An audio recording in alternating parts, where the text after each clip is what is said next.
Welcome to Too Many Tabs. It's a podcast where a husband and wife duo sit across from each other at a desk. Sometimes one of them will research a topic, and then they'll tell the other one about it. But is that what today's episode is about? No. Today's episode is something a little bit different. One member of this marriage had to read a book. It wasn't me. It was not you. It was me, the husband.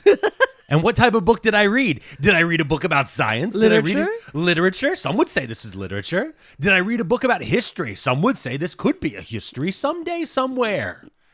Oh, what? Some people are insane. Oh, okay. And those people wanted me to read this book, A Court of Mist and Fury. That's right, ladies and gentlemen. It's a Pearlmania 500 Too Many Tabs presents Mr. P Book Club from Hell. Too many frauds and too many scammers that we wish weren't real. Too many cons and too many spammers, and we're starting to feel like we've got too many tabs open. It's too many tabs.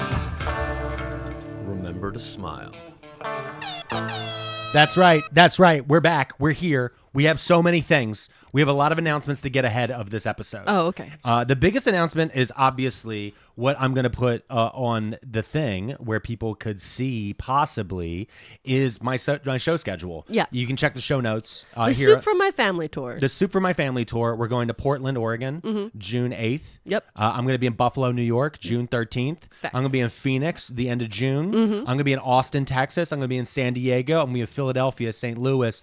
So many other different You know places. you're not going to be home. I'm not going to be home because I'm going to be collecting soup for my family. Yeah, that makes sense. I'm also going to be at VidCon in yeah. Anaheim. There's so many things that are happening. There's a lot of things. And we know a lot of people are going to be listening to this episode more than usual because this horny fairy book not only hornied. Can't say it. Oh, it's on this side. Not only hornied, but it fairied. Okay? It was also, we're going to get into that. But I want to start off by just announcing that and reminding people that if you have a chance, come see me. If we sell a lot of tickets, then maybe next year Mrs. P might join me on the road. What? That's a possibility. People have been talking about it. People are talking about it? The other thing people are talking about is our relationship with BetterHelp. And I want to go ahead and put a pin in this and stick it in the bud right fucking now. Yeah. Oh, no, I want to because I'm the one, go the ahead. originator of our hate of BetterHelp. Yeah, because we've Because never... I stayed hating BetterHelp. Yeah, we have never had a relationship with BetterHelp. And we never will. Yes, that is a promise that we made in episode 7? Yeah, early in the game. Yeah. Early in the game, we said, never us. Never us. Not going to happen. Never BetterHelp. And so, if you haven't heard, we did an episode about it. It's in the first season. Yeah. What's it called? It's worse something. Worse something. It's in there. Yeah. Okay. Worstharm.net, I Yeah, think. we had to change it because they're so litigious. Yeah, we didn't want to deal with the SEO. Okay. So, the thing is, we've started getting messages where people think that we are doing promo ads for BetterHelp. We are not. We're not, and we never will. Here's the deal. There are ads that play between our breaks, right? Yeah. That are from the platforms themselves. Yes. From like iTunes or Spotify. They put ads there. Yeah. If you want to avoid those ads, you can, of course, join our Patreon at Patreon.com. Pearlmania500.net. Pearlmania500 or patreon.com/Pearlmania500. Boom. You could, if you are part of the Patreon, you can skip out on those ads. Those ads, we have no say in. We have no say. Those are called programmatic ads. And let me tell you guys something. The reason you're hearing that ad and the reason you're hearing from BetterHelp is because BetterHelp is targeting you. That is not us helping BetterHelp. We've had multiple people reach out to us and be like, I can't believe you're working. We are not. Okay? But we can't turn it look, off. Right here. Fuck BetterHelp. Forever. Okay, if you're watching this on the Patreon video feed, or if you're watching this on YouTube right now, you can see both hands in the air. Fuck them motherfuckers. I don't want my therapist to be driving a car while zooming and eating fucking popcorn, okay, with their kid in the back on fucking speakerphone. Fuck a BetterHelp. Fuck the American medical situation of everything we're dealing with here, okay? This shit's bullshit. They are a fucking bullshit company that is a tech company that sells people's fucking data while lying to people and saying that they are a mental health company. They're not. They're just fucking parasites. Fuck you, BetterHelp. Fuck fuck your whole company, fuck your executive board, fuck your fucking marketing department, fuck everything about y'all. And the fact that people would ever think that Mrs. P or myself would ever associate ourselves with those blood-sucking fucking vultures. By the way, this is all, what's the word we're looking for? Allegedly. Oh, no, but this is all my opinion. Oh, my opinion. Yeah. You hear that, SEO lawyers? This is my fucking opinion. Your company sucks and everybody who works with it sucks too. So if you want to reach out to influencers and tell them not to talk to fucking BetterHelp, fucking don't be reaching out to us. Okay? Reach out to all the other fucking ones out there. With that being said, if you do want to reach out to us, we have a question and answer episode coming up soon, the end of June. We've been discussing it for a while. It's been almost a year since our last question and answer episode. Yeah, Q&A. And we're going to do that through our Patreon. Yeah. Which is not fucking sponsored by BetterHelp, but our Patreon, all of our members through there, either through messages or through a thread that we're going to be setting up a little bit later this month. There'll be more. We'll talk about it more. Yeah, later. In future episodes. I think that's enough announcements. I think we are exactly... you did just call out one of the most litigious companies. Which is why people need to join our downline and become team leaders. Because we're going to get sued. Well, fucking wouldn't be the first time. All right. So with that being said, Mrs. P. Okay. Are you ready? Yeah. To get deep into fairy lore? I don't want to say I'm prepared, but I'm bracing myself. You're not prepared. Okay. The first rule of A Court and Mist and Fury is you are not prepared. Okay. For how little mist or how few fury is about to hit you. Oh, there's furries? No, fury. Oh, anger. Fury rage. is how I feel, and the mist is the spit that's about to hit the screen as I scream into this microphone for the next 2 hours. So, y'all, if you are a Patreon member, you're just going to hear a little noise, and then we're going to get started. If you're not, you're going to hear an ad that we didn't fucking choose, and then the show is going to begin.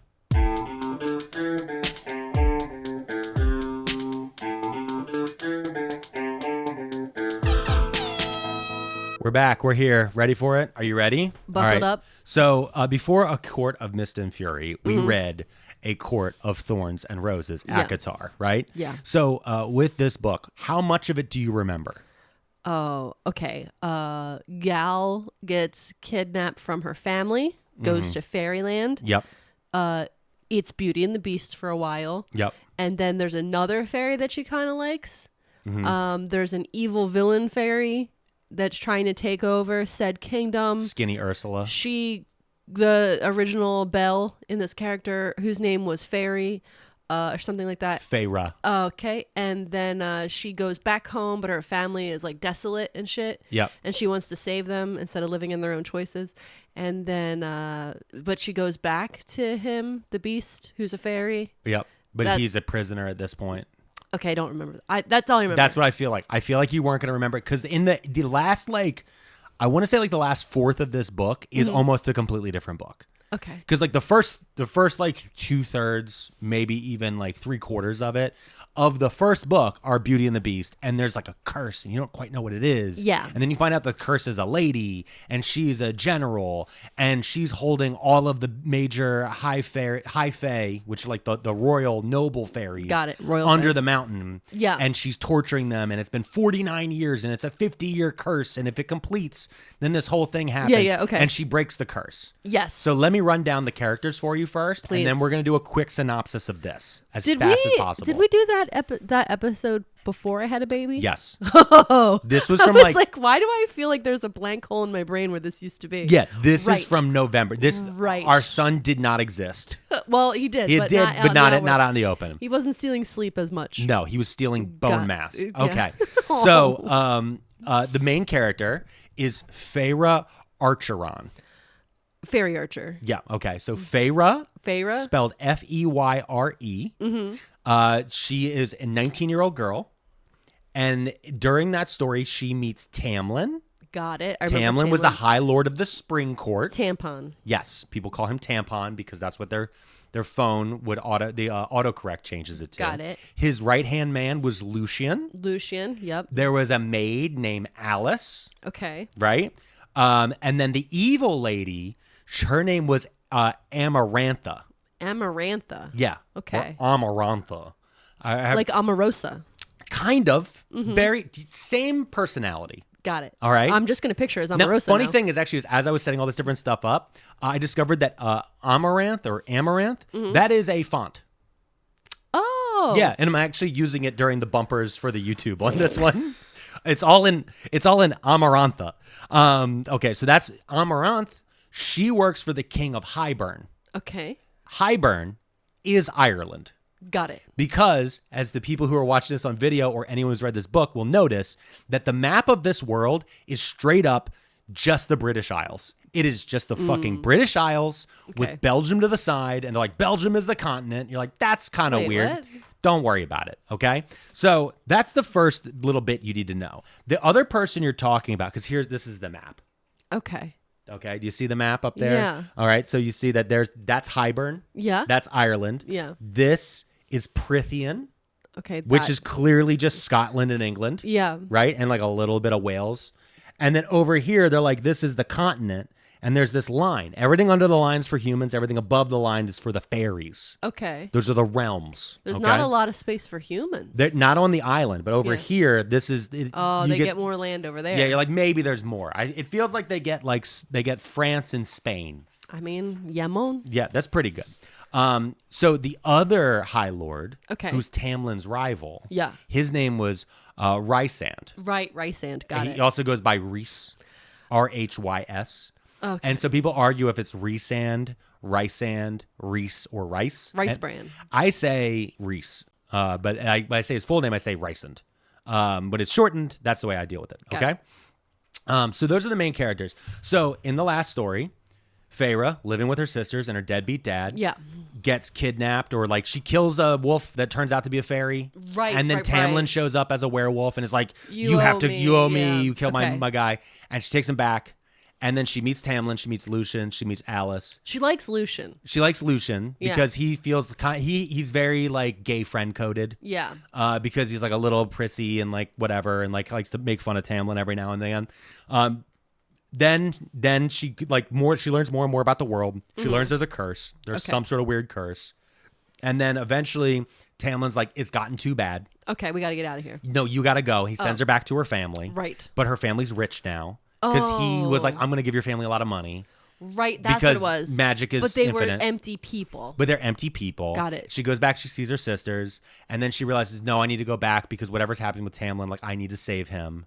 And she goes back and is immediately captured. I can fix him. Yeah, she's immediately captured by the evil general lady, Amarantha, and she's taken, quote, under the mountain. Oh. Which is a land that's like, it's literally a court that's built under this mountain. Right. Okay. This is all coming back to me. And that's where all of the High Lords are from the 7 courts. And there's this lady and she's just torturing people. She's just torturing people.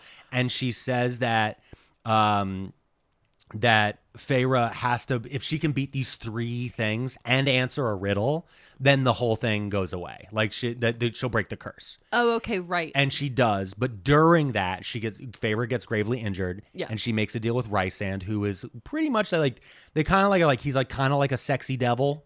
Yeah. You know, he's like, I wear black and I make like a weird monkey paw curse. He's like, I'll fix you, but you have to come visit me once a month. If you get through this. Like the what's his name? Hades. Yeah, like Hades and the lady with the fruit. Yeah. Okay. So we're feeling where we're plucking some stories from, right? And then she wins. Persephone? Yes, Persephone. There it is. Good for you. There's a whole thing. She has to kill 3 High Fae. Okay. Is like her last task. All right. And she kills 2 people. Yeah. Right. And the third one, they pull the hood off and it's Tamlin. Oh no. And she stabs him anyway. Yeah, do it. But she knew because he has a stone heart. Oh. Because he can't feel love. Oh. Because that's part of the curse. Right. So she knew that the dagger wouldn't, she didn't know, but like the dagger didn't split his heart. Oh. But by trying to kill him, and then she dies. Okay, because she got gravely injured. I think they snapped her neck. Oh, all right. Yeah, Amarantha kills her. But then the High Lords, everybody defeats Amarantha. Okay. And then the High Lords bring Feyre back. Oh. And now she herself is a High Fae. Oh, wow. So she's not even human anymore. Big promotion. Okay, so and then she and Tamlin go back to the Spring Court to live happily ever after. That's book 1. Okay. Okay? That all sounds very familiar. Okay, book 2. I feel like yes. When you did that last time, you were more upset. I was. Because you did not enjoy that book. Yes. Okay. Well, let me tell you the difference between these two books. Okay. ACOTAR, Yeah. shorter. Love that. That's what I liked. It was quick. That's what I liked more. Now, are you saying the other one's thicker? It's and much longer? thicker. It's much thicker. It's a girthier book. Yeah, Okay. It's girthy. Yeah. Okay. And there's also just like a lot more exposition laid in here. Because let me tell you something. Notice I mentioned that lady Amarantha a few times. Yeah. Because in ACOTAR, her actual name isn't mentioned until like the very end of the book. Because they just keep calling her like the curse or the blight or all these different things. She's like there, but she's not. Yeah. And then she's there and she's killed. Okay. Like that's kind of how she shows up in that book. She is still dead, but she is in most of the sequel. Okay. Because Feyre has post-traumatic stress disorder. Okay. And most of this book is about her post-traumatic stress disorder. That doesn't most sound of sexy this at all. book, You were told me this was sexy. most of this book, the book begins with her having PTSD nightmares of her killing the High Fae. And then when they pull the hood off the last one that was Tamlin, she sees herself and then kills herself. Classic. Okay. She's waking up every night and she's vomiting. She can barely sleep.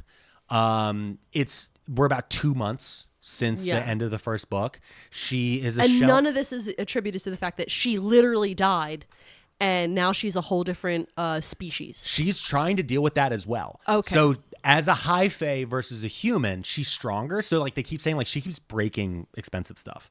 Like they've actually changed the layout of rooms. She's because a bull in a china shop. literally like she keeps smashing vases by accident or like she keeps bending spoons because she's like trying to eat soup or something and she'll just bend a spoon. Soup will come up multiple times just to warn you. Oh, I heard there was soup. Yes. So there's like a lot of different things like that happen. Tamlin has also been changed by this experience because he watched her die. Okay. And that affected him a lot. Okay. And so he doesn't want to watch her die again. Right. So because of that, he's becoming too overprotective. He is very obsessive about her protection. Book 1 is called House of Beasts. So she's going through all this PTSD. She's suffering.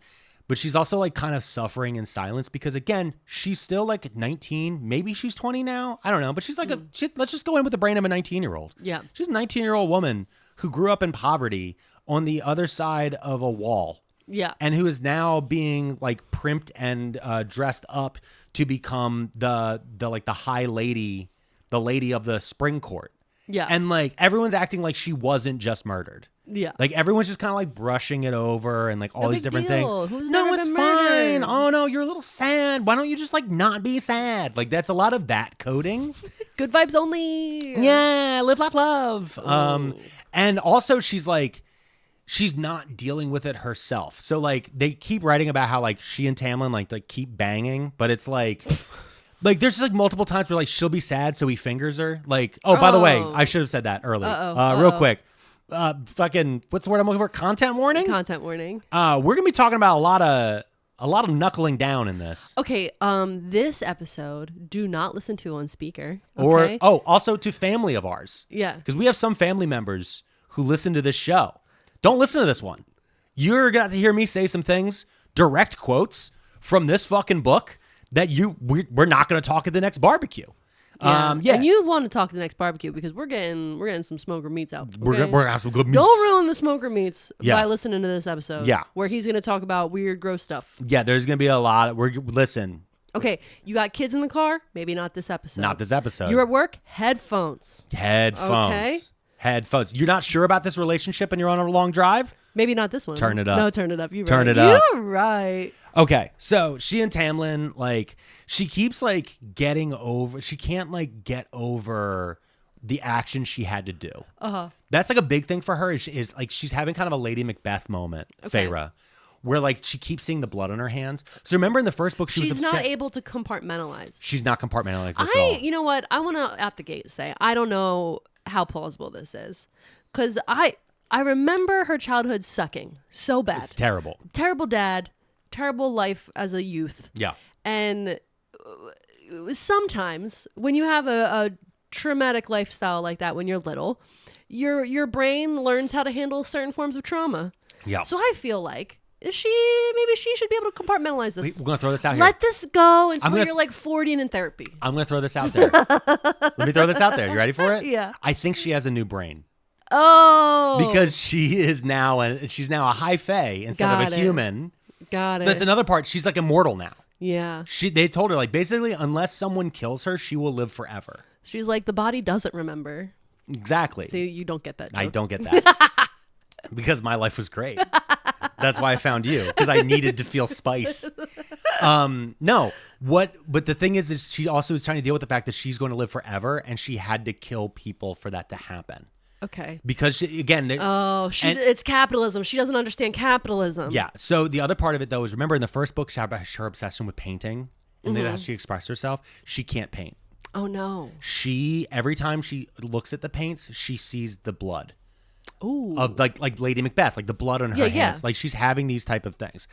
So Tamlin's way of trying to deal with this is to, hey, let's get engaged because marriage will fix it. Oh no. Oh no, so Tamlin. They get engaged and the wedding is coming up. If only she could just plan a beautiful wedding and buy pretty dresses, then she won't be hysterical anymore. That is literally what Tamlin thinks. So he pawns her off on Ianthe.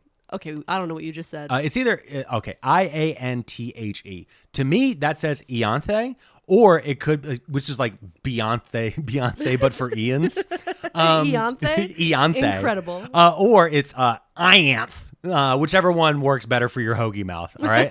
Honestly, Ianth is probably the one. Ianth is what I would say naturally, but I like Ianthe because it makes me think of Beyonce. It also makes me feel of Target versus Target. Oh, how millennial. So anyway, she's a young high priestess. Okay. So the whole thing that we find Nepo out, baby though, because she didn't actually have to earn it. that's actually an issue. No, it is. It actually is an issue because during the occupation, when Amarantha was running the whole fucking of England and Scotland, all the high priestesses fled the country and they fled to the continent. Okay. And they were hiding in the colonies and they were like over there. And so none of them suffered. Okay. And so everyone's like, oh, the priestesses are back. Well, would have been great to have some fucking religion while we were being tortured for 50 years and these monsters are running around. So like Ianthe is being brought in because one, it's to try to like bring the priesthood and the priestesses and the high lords back together, but also it's like she's a girl, Feyre's a girl, they can talk about girl things. So Ianthe is also working as like a wedding planner. She was also Tamlin's childhood friend. So there's like a little other side thing, and it was like definitely some like, it's mentioned in passing that there's like a connection there between Tamlin and her that like some people, and even Feyre says it. She's like, Tamlin should be marrying her. Like that makes more sense. Like Feyre is starting to have more doubts. Yeah, she's starting to mature. Yeah, so they finger bang and have some sex. Okay. But then they both have night terrors. Oh, guys. And so like she has like a night terror. Tamlin has a night terror. When you say night terrors, are we talking about like there's a demon sitting on my chest and I can't breathe? Yeah, no, yeah, kind of. But it's like claustrophobia. Like she feels like she's still under the mountain. Elevator. She feels her death again. Oh, right. All these different things. Like she's feeling trapped. Mm-hmm. And then like she'll wake up and then Tamlin has turned into his dog form and is sitting on the edge of the bed watching the door. Like he's like, I will guard you because he's literally a dog. Oh, because remember he can shapeshift. You're like, oh, I know you mean well, but that's terrifying. That's pretty like, okay, your golden retriever boyfriend. All right, that's like you're literally turning into a golden retriever. I don't know. Inside this man, there is one wolf. So it's a toxic relationship. Like it's becoming clearer as you're reading this, and that's the part that is shocking. Yeah, because the first book is very much Beauty and the Beast, and we never really see the second part of Beauty and the Beast, and like we don't see the fact that, hey, his outside's really like his inside type of deal. Like, hey, you kidnapped my dad and put him in a thing, and then held him hostage until I would stay here with you. Like that's maybe not the best way to build a relationship. Yeah, exactly, and that's very similar to this. So. The wedding day appears. Oh shit! They get all the way to the wedding. How are we going so fast? Because this book is very long. Oh, okay. And I'm speeding. I'm also cutting stuff a lot. I'm going to be cutting some context here and there to just get through this. Okay. But also, it actually doesn't matter. Yeah. Because there's so much happens, again, in the last little bit of this book. Got it. Because they just like slam a lot in there to like be like, now go read the next one. So hold on. So on her wedding day, Feyre is walking up the aisle and she realizes she can't do this. Ooh, okay, drama. Now I'm back in. So we're 3 months. This is 3 months. After 3 months? After she died. No, okay, this is so too soon. It's so too soon. She's a literal child in a new body. Oh my God. And she's walking up Oh, it's like that sci-fi science fiction thing. The baby ladies. Do you know what I'm talking about? Fuck. Okay, there is this in a lot of sci-fi movies. Okay. And sci-fi media of all sorts, like comic books and stuff. Yeah. Where men are always written to really love a certain kind of woman. Oh, like an infantilized woman? An infantilized woman who is new to her body and has the mind of a child but the body of a woman. It's very like Fifth Element. And so you see it a lot in sci-fi because there are... because the women aren't smart enough to know to stay away from this creep. Exactly. And so it feels like they're playing into that, where she's like 3-month-old child who doesn't really know what's going on. She has a new body, a new life, and he's like, no, I need to marry you now. Like, that's that very specific. Yeah. There's a word for it that I don't know what it is. Yeah. But I know what I'm trying to convey. Write it in the comments. Okay. Let us know. So she realizes again, she's like, I don't need this. I don't want this. Like, and right then there's this loud noise. Oh, okay. And at the other end of the aisle, okay, is Rhysand. The best friend. No, not the best friend. Tamlin is standing at the altar next to the high priestess. Okay. And suddenly the High Lord of the Night Court is there.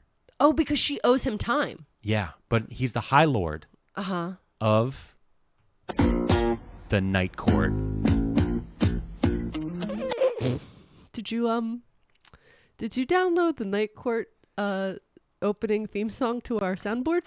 I need you to know something. Okay? I need you to know something right now. Okay. This took an hour to get this in. Yeah. Because I learned a lot about our soundboard. Yeah. And I learned a lot about mono tracks versus stereo tracks. Cool. Versus all the other things that I needed to do to get this fucking button to work. So whenever I say Night Court, okay, it's not gonna get old. I'm loving it. Okay.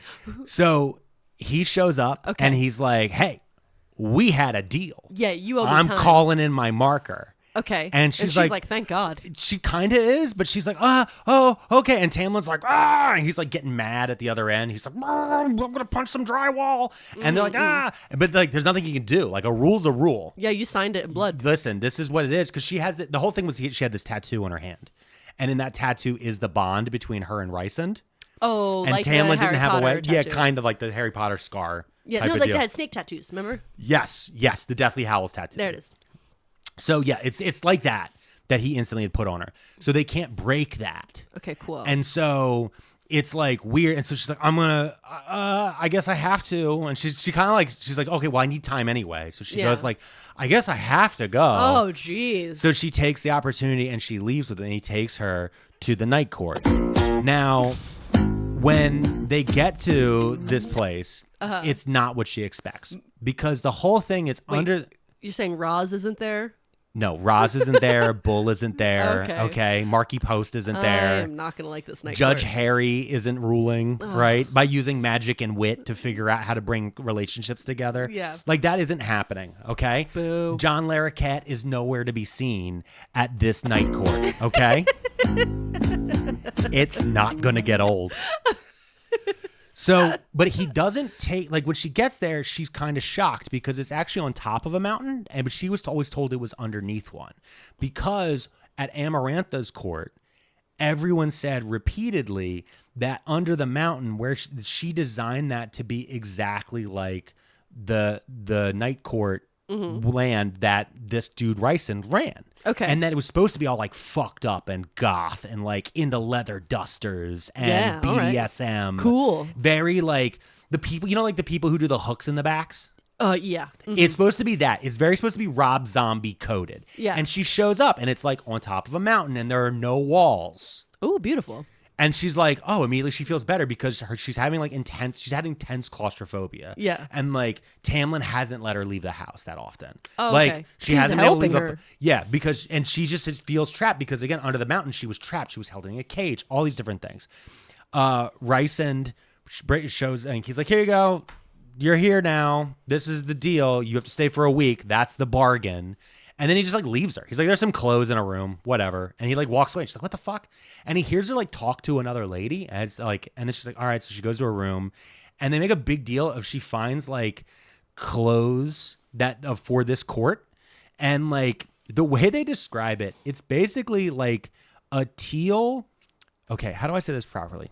Do you remember Victoria's Secret sweatsuits with the bare midriff from the early 2000s? Yeah, what you're saying is Juicy Couture. Yes. Jumpsuits or tracksuits that were then redone by Victoria's Secret. Yes, it is very that. Like, it doesn't say like juicy on the butt. Oh, but it should. Like, it is just very early 2000s coded. Perfect. And like when I looked up the author Sarah J Maas, I was like, this is definitely something you wore, girl. Hashtag living. Yeah, it's just very it's very Paris Hilton. But she like makes this big deal about how it's pants and it's an exposed midriff. And she just like keeps mentioning it to a point where I was like, girl, I get it, all right?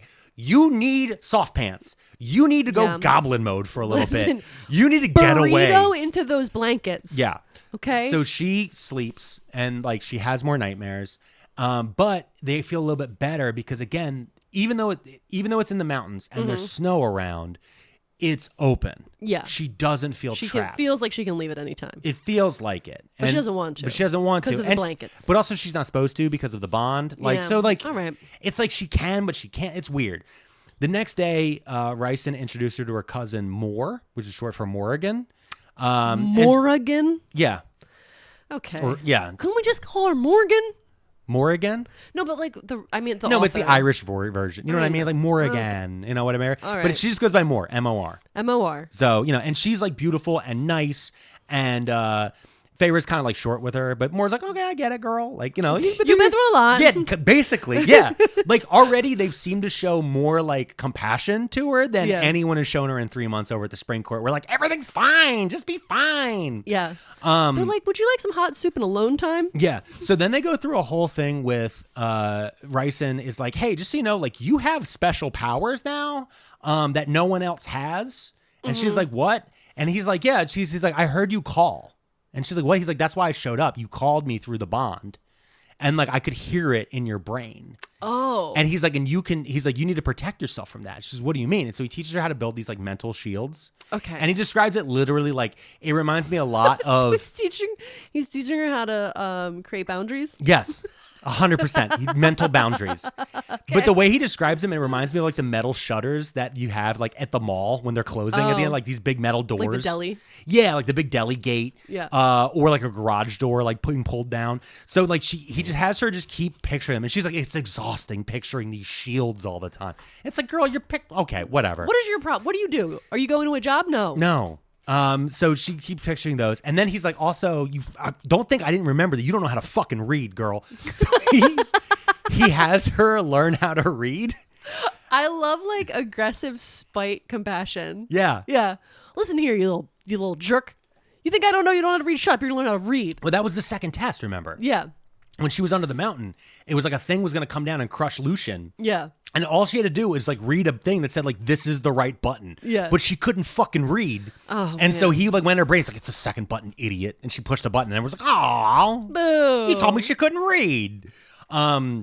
So he has her read, and like every day she comes out and there's like a different sentence she has to read or write over and over and over again. But each of them are about Rhysand. Like Rhysand is so beautiful. Rhysand is the smartest. Rhysand is so it's like weird, but it's hilariously insane. It's so weird, but all like I was picturing it like in the scene of A League of Their Own where they're trying to teach the girl in the back of the bus how to read. Yeah. And she's like her milky white possum. Yeah, right, no. like that. But then it's just Rhysand being like, Rhysand is the coolest. Yeah, it basically is. And so she deals with this for like a week and then they send her back. Yeah. Right? So she gets sent back. She's like, boo. But before she gets sent back, he does tell her, he's like, hey, just so you know, he's like, you also have other powers because the 7 High Lords, each High Lord has their own power. Got it. And the 7 of them used a bit of their power to bring you to life. Okay. So you have a bit of each of them. Okay. So basically you are the Avatar. And like, I know you never really watched the Avatar, no, I don't know what that which is criminal.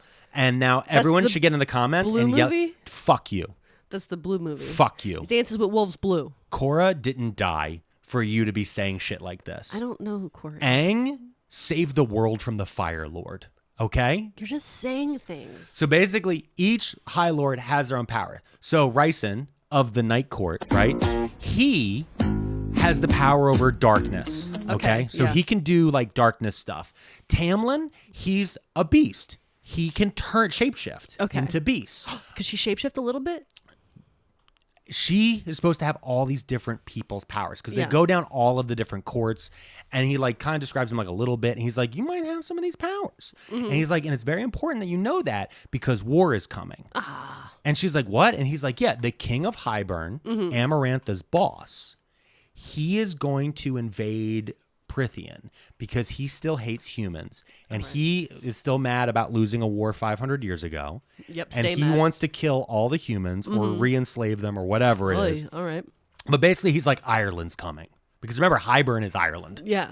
So he's like, everybody in England should be afraid of the Irish. And I'm like, honestly, they should be. Facts. Honestly, facts. One day. Because they will get their revenge one day. But with all that being said, he like tells her, he's like, I want to have an alliance with Tamlin. He's like, and I want you to talk to him. And then he sends her back. And then Feyre's like, hey, he wants an alliance with you. And so now she's a UN ambassador. Yeah. Add it to the list. And Tamlin's instantly like, fuck that dude. We're going to figure out how to cut this bond. I'm done with this fucking bargain. Fuck that guy. I need you to tell me everything you fucking saw. Tell me and they like, he and Lucien like interrogate her and like all this different stuff. So they torture her? They don't like it's more like she's sitting at a table and they're just questioning her. They're not torturing her. Okay. But they're like, Tamlin's like, I don't fucking care. Cause like she even says like Hybern's going to invade. He's like, that's not going to happen. Fucking, I'm not worried about that. She's like, no. Osama bin Laden is determined to attack inside the United States. August 2001 says the report. And he's like, no, it's a beautiful September morning. Like, that's kind of what's happening, right? Okay. And she's just like, okay, whatever. And so, like, as they're talking, like, her hands, like, she's getting mad, and her hands burn the table. Oh. Because that's one of the powers. See, I was thinking, now, again, I could be jumping ahead, but, like, if she gets a small percentage of their powers, right? Because I'm assuming she's not going to get all the powers. She'll just get a little taste. Yeah. It would be really funny if her shapeshifter was just, like, a little bit of shapeshifting. Like, she could just turn her nose into, like, a little pig snout. Like, that'd be so fun. Yeah, just a little bit. Or, like, she could just, like, oh, my fingers, they're fins now. Yeah. Like, Wait, what was that? Fire. Yeah. That would be cool because you could just do silly little stuff. But but I like burning the table out of rage. Yeah, so she gets like rage fire, and then she also can hear in Lucien's mind. And she realizes she has, which is like a whole other thing, which they call like a diamante or something like that. I remember they had like a name for it. It's basically she got Jean Grey Professor X powers. Got it. She's a little bit better than Deanna Troi on Next Gen because Deanna Troi can only feel feelings. Anyway, I feel feelings about you talking down about Deanna Troi. Well, her hair is beautiful. Her mom was better. Okay, so anyway, we're not talking about Deanna Troi. We're talking about this amazing book. Is that what you just call the book amazing? Yes. That is not what you've been saying for the last couple of weeks. So then they have a tithing ceremony. So at the spring court. A tithing ceremony as in we're giving money to stuff? No, taxes are due at the spring court. So she has to sit next to Tamlin and they got to do taxes. And everyone in the spring court has to come and give a nominal amount to the Lord. And she's like, this is dumb and this is weird. Like, 3 months ago, they were under occupation for 50 years. Like, stop it. And like these water wraiths show up and they're like, we don't have like water wraiths are supposed to give fish because they can't have gold. Yeah. You know what I mean? Like there's certain things. So like, the farmers give a little bit of wheat because they don't have the gold to give. So they would give the gold equivalent to the Lord. The water wraiths show up and they don't have anything. Okay. And they're like, we don't have anything. He's like, well, then you have 3 days and then come back or you have to deal with your punishment. And she's like, this is dumb. Yeah, it's fucked up. She's like, this is fucking You're the bad stupid. Guy. And so she walks off to the side and she finds the water wraith and she gives them like one of her earrings or something. And she's like, use this to pay the taxes. And they're like, I'll never forget this. And then like, it's a whole big deal because like water wraiths never forget this. And I was like, okay, I get it. This will come up later. And then they go through the whole thing. But then like Tamlin finds out about it and he gets so mad because he's a fiscal conservative. And no socialism. They have an argument about it. And then he does a magic drywall punch and almost kills everyone in the room. Oh. Because it's like a pipe bomb goes off. Okay, Justin. Yeah. Kyle. Yeah, it's very that. But again, new power activates. She threw up an air shield and it protected herself. Oh. She didn't even know how she did it. She just got scared. Yeah. So Tamlin apologizes and they fuck. What? She's 19. No. Oh my God. She's young. All right? Oh, my God. Okay? Red flags don't mean you play on the field, girl. So now Tamlin gets really distant, and he keeps going on more like hunts. He starts getting distant after that? Yeah. Oh, my God. Okay. But now he keeps going on like hunts and missions, right? And Feyre keeps trying to like learn how to read, and she keeps practicing her mental shields. And then she's like, Rhysand is the coolest. Then the month's up, and it's time for her to go back to go see Rhysand. So she goes back, and the first thing Rhysand says, he's like, "You look like shit." And she's like, "What?" And he's like, "You look skinny and tired." Yeah. Because again, she's throwing up every night. She still has PTSD. She still feels claustrophobic. And then he like basically leaves her alone for a week, and she just kind of lounges and she reads and she works on her shields. And then when she returns, Tamlin's fucking insane this time. Like he's just fucking nuts. He's like, "We're gonna break this fucking bond. We're gonna do all this different stuff. I'm leaving on a mission. Fuck that dude." And she's like, "Well, let me just go with you." Like, she's like, "I don't want to be alone, but also like, I don't want to be here in this house." And he's like, "No, it's too dangerous. You have to stay here." And then he uses his magic powers to lock her in the house. Like the windows are open, but she can't get through. And like her claustrophobia and everything. So fucking abusive. Yeah. So her claustrophobia like leads into a panic attack, and like all of her powers start going off, and she basically like almost faints. And then Mor shows up and grabs her. My girl. Yeah, and grabs her. And like there's a mention in there for like one line. There's a mention that Alice helps Mor. Okay. That the maid knows, because Alice made a big deal. She was the one who had like the two nephews. Yeah. Who like she had in hiding, and she's like a lesser, because there's this whole thing also about like high fae versus lesser elves. It's basically just a big old racism that they just kind of sprinkle in throughout the whole thing. Yeah. But Alice loves Feyre because Feyre freed everyone. Like everyone loves Feyre. There's a few times where she meets people outside of the Spring Court building, like the few times she's allowed to go out, and everyone's just like, "Your money's not good here. Oh my God, like you saved all of us." Oh, okay, wait. So in this scenario, he is what's his name? Charles, and she is Diana. Yes. Everyone loves her. Everyone she is Princess loves her. Diana. Everybody's just like, "Fuck, we hate you so much" to him. They don't hate him. But back then, they were like, "Ugh." Yeah, but back then, now.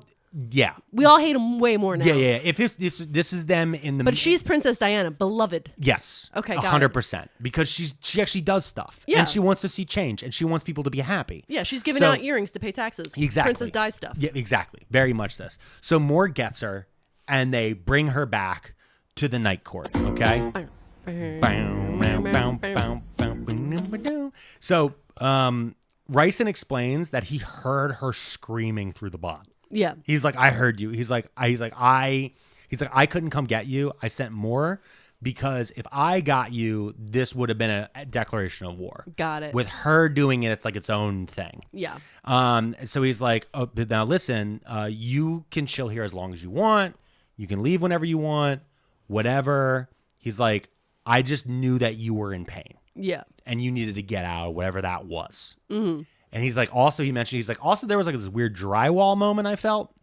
I got a weird flash of like drywall punching, and she's like, he's just, it's been a lot. He's just, he's apologized. He's going afterwards. through things. Oh my God. She's making excuses for him. Oh my God. So this is just, I know, like, this is so 19-year-old coded. Mm-hmm. This is very young woman dating 30-something-year-old guy who is abusive, and they have no idea. Yeah. I want to vomit. Okay. Yeah. Well, and she has been this whole time. Yeah. So she stays there for like a couple days, and finally Rhysand's like, "Hey, I have to go on a mission." And she's like, "A mission?" They're always like saying like they have to do a thing. Okay. You know what I mean? And she begs him to go with him. She's like, "I don't want to be alone here. That I just went through that with him." And he's like, "Cool, you can come with me." He's like, "But you can't tell anyone about this ever." Okay. And she's like, "All right." He's like, No. If you ever go back to the Spring Court, the Spring Court. I keep almost saying Supreme Court, but Spring Court. If you ever go back to Tamlin, you can't tell him what you see. Yeah. Because one thing she noticed is that all of the maps of his lands are just the borders, and there's nothing on them. Smart. There's no cities. There's nothing marked anywhere. You don't want people to find him. Exactly. And he's like, if you go there, I don't want anyone to know like what my lands actually look like. Yeah. So she's like, that's when you first moved to the city, and I was like, don't make the outside of the house look nice. Yeah. You gotta just let the outside of the house be a little messy. Yeah. That way people don't want to. They're like, those people don't have anything cool inside. Yep. And then I think one time we had gotten a new TV. This is years ago. And I was like, I'm going to rip this box up into the littlest pieces. And you're like, what are you doing? And I was like, you can't put a new TV box out on the fucking trash. Yeah. Because then everybody knows there's a new TV inside. You got to make sure nobody knows that things are nice. Yep. Then, it's especially like if you have an enemy. Yeah. Listen, no, not if you have an enemy. Well, it's like people who move when you're moving in a really bad neighborhood. You move in the middle of the night and you move out in the middle of the night. Yeah. So people don't know. All right. So she promises. She's like, I will not say anything when they she's inevitably like really torture me. Yeah, and she's like, and she's really prepared to go see whatever because she's heard so many things. Oh, so she thinks it's going to be terrible and scary. Yeah, it's terrible and scary, it's and it's going to be Rob Zombie coded. Like House of a Thousand Corpses, weird monster people. This is all. It's a beautiful snowy Narnia, isn't it? Yeah, it's a city called Valeris. It is like the nicest city. So here's the thing: when I think of the Spring Court, I think very Jane Austen. Okay. All right. It's that late 1700s Regency period, flowy dresses, flowers, all this different stuff. When I think of Valeris and what he describes of the Night Court, because the Night Court, when you look at it on the map, it's Scotland. It's just like Scotland. Yeah. Like the northern part of Scotland for the most part. But I picture very much like 1800s London. Like she mentions like bathrooms repeatedly. She mentions like certain things that are like not quite steampunk, but like kind of that era. Got it. Like imagine like, oh, that guy, but he also has fairy wings. You know what I mean? Like you just sprinkle in all that. Like that one Cara Delevingne show that was on Amazon Prime you and I watched that you forgot about from like 5 years ago. You nailed it on the forgot about part. Yeah, right I know, with Orlando Bloom. It feels like that. Like that's how I'm picturing this world of Orlando where he's being seen. Bloom, owner of Bragg's Apple Cider Vinegar. Yes, exactly. I remember that episode. So like they go there and like Valeris kind of reminded me of, imagine if Venice was put in the mountains. Gorge. Okay. I'm in. So because there's like these different districts and there's artists and there's people and like he like takes her around and she's just like blown away. She's like, this place is fucking beautiful. Yeah. She's like, why has no one heard about this? He's like, no one can ever know about this. Yeah. City. He's like, I've been putting out bad marketing and bad PR on purpose. 100%. That's exactly what he explains. He goes there. He's like, it's Greenland and Iceland. Yes, 100%. And he's like, when Amarantha invaded, he's like, I used the last of my powers before she took it over to hide this from everyone's memories. He's like, I wiped it from people's memories. I put like a dome protection over it. He's like, they have all this like shipping and stuff that would come in. He's like, the ship sailors became farmers and like all this different stuff. He's like, they couldn't leave this town for 50 years. And he's like, all right, now let me introduce you to my friends. Now, I wrote this down. He calls it his inner circle. But on their way there, one of the things that he mentions, and she reminds herself too, that like he was called Amarantha's whore. Wait, whoa, okay. Rhysand was called Amarantha's whore when they were under the mountain. Oh, okay. And that was one of the things. He was like, that was the reason why he put up and like put out for her repeatedly and let her use him, was because he was protecting this place. Got it. And so like everyone talks shit on him all the time and like what a monster he is, all these different things. But the whole thing was to hide this wonderful land. Yeah. And as they're on their walk to go meet his inner circle, Feyre has some suicidal thoughts. What? And he hears it. And he's like, don't do that. And he's like, don't be suicidal. Anyway, I had to make a note of that because he like makes it's like a couple paragraphs. Okay. Because again, she keeps having this feeling of like she gets to live forever and like there's all these beautiful people here and there's this wonderful town and like she doesn't deserve to be there because she's a monster for what she did, but she's comparing what she did under the mountain to what he did under the mountain and blah blah blah blah blah. But like she didn't know that her actions would be leading to protecting all these people, but he knew. You know what I mean? So it's like one of those type of fucked up moments. Got it. Anyway, she introduced he says no suicide, done. Yeah, off the table. Got it. He's like, you're not allowed to kill yourself. And so then he introduces Feyre to his inner circle that I just call his polycule because that's how it feels. It feels very polycule. Perfect. Everything from here on out everything just feels like X-Men 97. Everyone's fucking everybody. Everything's bisexually coded. Perfect. All that. So the polycule is a bunch of different people. The first one is Amren. Okay, why did this name have to be so close to the other name? I know, it's very frustrating, but Amren, Amren. She is actually the lady of the Night Court, and she is the second in command. Roz. Yeah, she's basically Roz. She's the second in command. Got it. But she also is not a Fae. Oh, okay, cool. She is some sort of ancient eldritch monster thing that has been trapped in a mortal form. Oh. And like I don't know if they ever make it clear, like in this book they didn't make it clear of what she is, but she's been around for a long, like I'm talking about for like millennia. Perfect. and she's older than the High Fae. Like she's just like existed since like the dawn of time. But she's just like best friends with Rhysand. And at one point, they like Feyre even asked, like, "Did you ever fuck?" He's like, "I tried to, but she just laughed at me."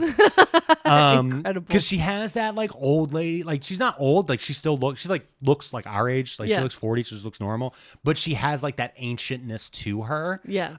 Where she's just like incredibly wise and all that stuff. Then there's Mor, who we already met. Yeah. Mor is his cousin and also the court overseer. So officially, she's the third in command. You shouldn't be in a polycule with your cousins. You shouldn't, but these are rich people, so they can do whatever they want. Okay. Then next is Cassian. All right. Cassian is the general of his armies. Oh, all right. He rules the Night Court's armies. So That's Bull. yeah, he's Bull. He's also an Illyrian. Okay. Now, an Illyrian are lesser fae that are these winged warriors that live in the mountains, and they wear leather. Ooh. And they are good at fighting and flying and murder and all this different stuff. They're very much like the horse guys from Game of Thrones. The horse guy. Remember first season of the horse guy? The Dothraki. Oh, they're talking. Okay, yes. They're okay. kind of like that, where it's like they got tattoos and they have their own swords and they wear these special crystals to help them focus their magic. Yeah, okay, and like cool. all this stupid Long shit. hair, cool dude Yeah, stuff. kind of. Yeah, I think she usually described them as short hair, but they're tan. They're very tan, even though they live in the north of Scotland. They're very tan. That's okay. Everyone's very tan, by the way. I just want to let you know, everyone's very tan. I don't know if okay. They didn't used to be tan, but they let it out. They got out from underneath the mountain, and now everybody's tan. At the Night Court, just eternal darkness, but we're tan. Anyway, so Cassian is Illyrian, and they make a big deal about that. And then there's also Azriel. Azriel, okay. All right, that's a guy. He's also Illyrian, and he's the spy master. Ooh. And he's covered in burns. Because So Cassian, he's Littlefinger. yes, he's Okay. Littlefinger, but not shitty.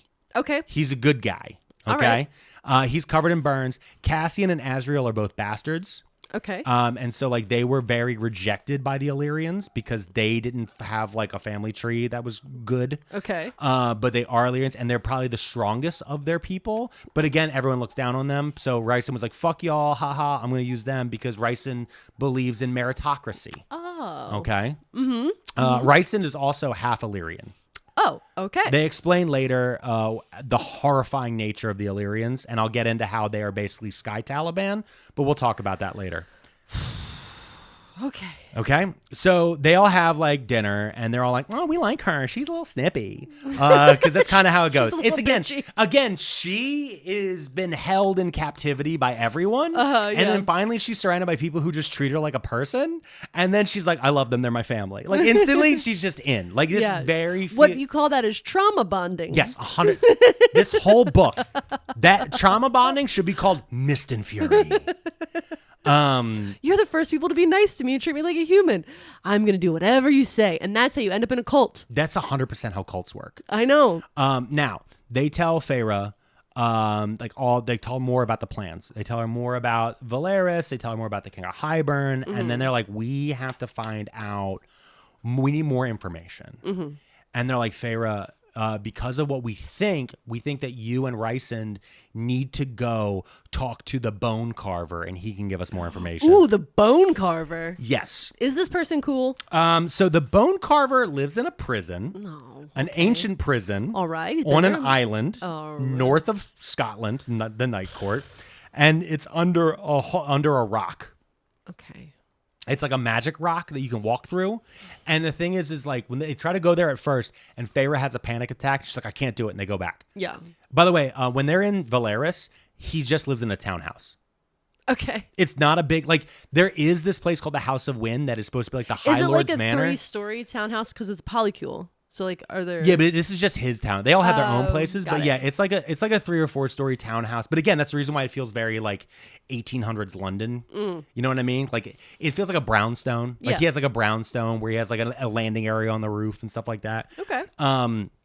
So she tries to go into the prison. She can't do it. She's like, it's just like going back under the mountain. It's just like when Amarantha, the claustrophobia era, and then Amren. The ancient monster eldritch horror lady. Yeah. She shows up and she's like, here's this necklace. I was held in that prison and I'm one of the few people to ever escape, and I use this necklace to escape. Yeah. So if you get in there, you just grip this necklace and you'll be able to use it to get out because it's imbued with my power or whatever. And she's like, okay. So they go back and they're able to go into the prison. Yeah. And like the prison is full of ancient horrors. Rhysand explains like the prison is older than Prythian. Again, it's one of these like, oh, we don't know where it's from, but like you can, a High Lord can send people there, but like the High Lords didn't create it. And like, when you're put in there, like you're put in there forever. Yeah. And he's like, we're going to talk to the bone carver. And there's like certain rules of like how to talk to the bone carver. And he also tells her, he's like, everyone sees a different thing when they look at him. So when she looks at him, she just sees a little boy. Terrifying. Yeah. That's so much scarier than any other option. Yeah. Really. It's a little boy who, and like to get him to talk, they have to give him a bone. So like Rhysand gives him the bone that. Waiting to ask you where bone carving came Yeah. in. Like, does he steal people's bones? No, bring me a bone. But then like also like she notices on their way and like everything in the prison is carved bone because he's been carving and like making the entrances to each room and like all this different stuff because the prison doesn't have bars. It has magic. Got it. Right. So they don't need bars. Is it like grotesquely beautiful? What, his bone carving? Yeah. I didn't really read that much into it. I was Okay. just kind of trying to get through this section. 'Cause Yeah, like, I get you. they already kind of told us what we needed to know before this. He just kind of confirms it. Mm-hmm. So what he confirms is that the King of Hybern is going to attack, but his plan is to resurrect a human warrior named Jurian. Jurian. You've heard this name last book. A lot has happened since that book. So, I can't believe I have to say this. So, Jurian was the eyeball that was on Amarantha's ring.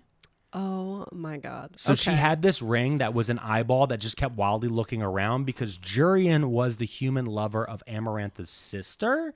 And Jurian was also the leader of the human forces in the war 500 years ago. And Amarantha killed him. Yeah. But she saved his eye and one of his bones. And she used that to stick his soul in that. Yeah. And then make him witness all the horrors that she did. Okay, wow. All right. So the King of Hybern wants to resurrect this guy because he needs to have somebody who was not born of like this world, which I guess by resurrecting him, then he can use the cauldron to do magic stuff. And the whole thing is that the cauldron was broken, but the King of Hybern has already collected a bunch of the pieces to make the cauldron work. And the cauldron is supposed to be like where everything's from, but nothing. It's just a device, right? Okay. It's a big magic thing. Okay. Lord of the Rings. Lord right? of the Rings and the pieces of Voldemort's soul stuff. Yeah, exactly. 100%. But that's all been put back together already. However, the Bone Carver explains that there is a book, then the book can destroy the cauldron. And by the way, he's going to use the cauldron to destroy the wall and all this other different stuff. Okay. So he needs to get the book. And the book has been broken into two parts. One half of the book is held by the High Lord of the Summer Court. Okay. And the other half of the book was given to the 6 mortal queens on the continent. Oh my God. Do you feel me? Yeah. Okay, you're getting quiet. This is all so much. I know. And that you see why I try to start burning through it? So he explains to her that Feyre is probably one of the only people who can use it because, again, the High Lords use their power to resurrect her, so she's not really actually made of this world. Okay. She was made by this world, but not of this world. So then couldn't she be the weapon? She could also be the weapon. But they're like, so basically they've been giving a National Treasure style hunt because they now need to running through the city. steal both halves of this book and then put it together, and then they can cast a spell to destroy the cauldron. Okay, she never got married, right? She's still not married. No. Where does her ex By the way, think she is the whole this time? is a week after walking, like runaway briding. Yeah. We're like only like a week or maybe 10 days. Yeah. So where does he think she is right now? Mind you, I just want to real quick. Yeah. We're only like 3.5 months since she died. Yeah. Okay? Which Just was put things in only a context. few months after she left her family to go because she accidentally killed that wolf guy. Yes. Yeah. Okay. Yeah. We're not even at a full year. No. Okay. So somewhere in here, Tamlin doesn't know where she went. At some point, I don't know where. I couldn't quite find it when I was looking through my notes. At some point, she does send a letter to him and being like, she's like, don't look for me. Ooh. But I'm good. I'm done. Bitch. Because over time, she like starts to come to, she's like, no, I was being like, this is an abusive relationship. She's like, I understand why he was being protective, but like, this is fucked up. Yeah. And like, I don't want to go back to that. No, and like she slowly starts to like come to realization, but like that, not this early, but it does happen. Yeah. So we'll take a break here because we're right about an hour, and then we'll come back to the rest of the book because you're already yawning. I'm not yawning because of this book. I'm yawning because it's been a long day. But yeah. This is so much information to take in. Yeah, and I think I'm not even. Let me see how many pages I'm not even halfway. This is crazy. Do you understand now why I've been like just like mad every night? Well, yeah. Because so much information. So much world building. There's literature. There's so much world building in this book. It just keeps going. And by the way, like at first when I first opened this book, I was like, oh, I see why people like it because there's so much more fucking. Like they fuck so much at the beginning. And then it was like, now we're not fucking for a while. And I was like, it's time for war. Fingering's over. Yeah, they're like, we got to do National Treasure Nick Cage shit now. I'm like, oh God. Let's introduce more characters. Oh, the artist district. It's called the Rainbow, and she doesn't feel worthy enough to go there because she's afraid of paint. It's like, oh Jesus! Like there's so many things I'm leaving out about like how they build it, and it's well written, but so much could have been edited down or out. Yeah. That I didn't feel like half of this shit was necessary, but I wanted to lay out that for you. So let's take a break. Okay. Okay. And when I come back, I'm going to explain to you which actor I believe should play Tamlin. Not Tamlin, sorry, Rhysand. Rhysand, got it. Okay. Okay? I'm ready. Actually, no, I'll explain it to you now. Okay. Because one thing they talk about with the Illyrian warriors, okay? The Illyrian warriors, like, they have wings, and they wear leather, and they fly through the air, and they battle. And, like, they keep, like, describing, and I looked at, like, the fan art, and like the official art, and it's always like these guys in like this like Dracula 2000 leather or like this like bonded layered like cool leather and all this different stuff. But like to me, it's like no. This is more like a bondage leather. Like this is because it's very leather whips and chains. Yeah, you know that one Rihanna song, S&M has that very type of feel to it. But the more I was reading it, the more I could not stop picturing Brian Blessed from Flash Gordon. I don't know who that is. I know you don't know who that is. And that's why we're going to take a break. Okay. And I'm going to make that the bumper because I need people to reject the modernity of skinny Sky Twink, probably played by an Irish guy named Colin, and accept that from here forward, I picture Brian Blessed as Rhysand. Okay.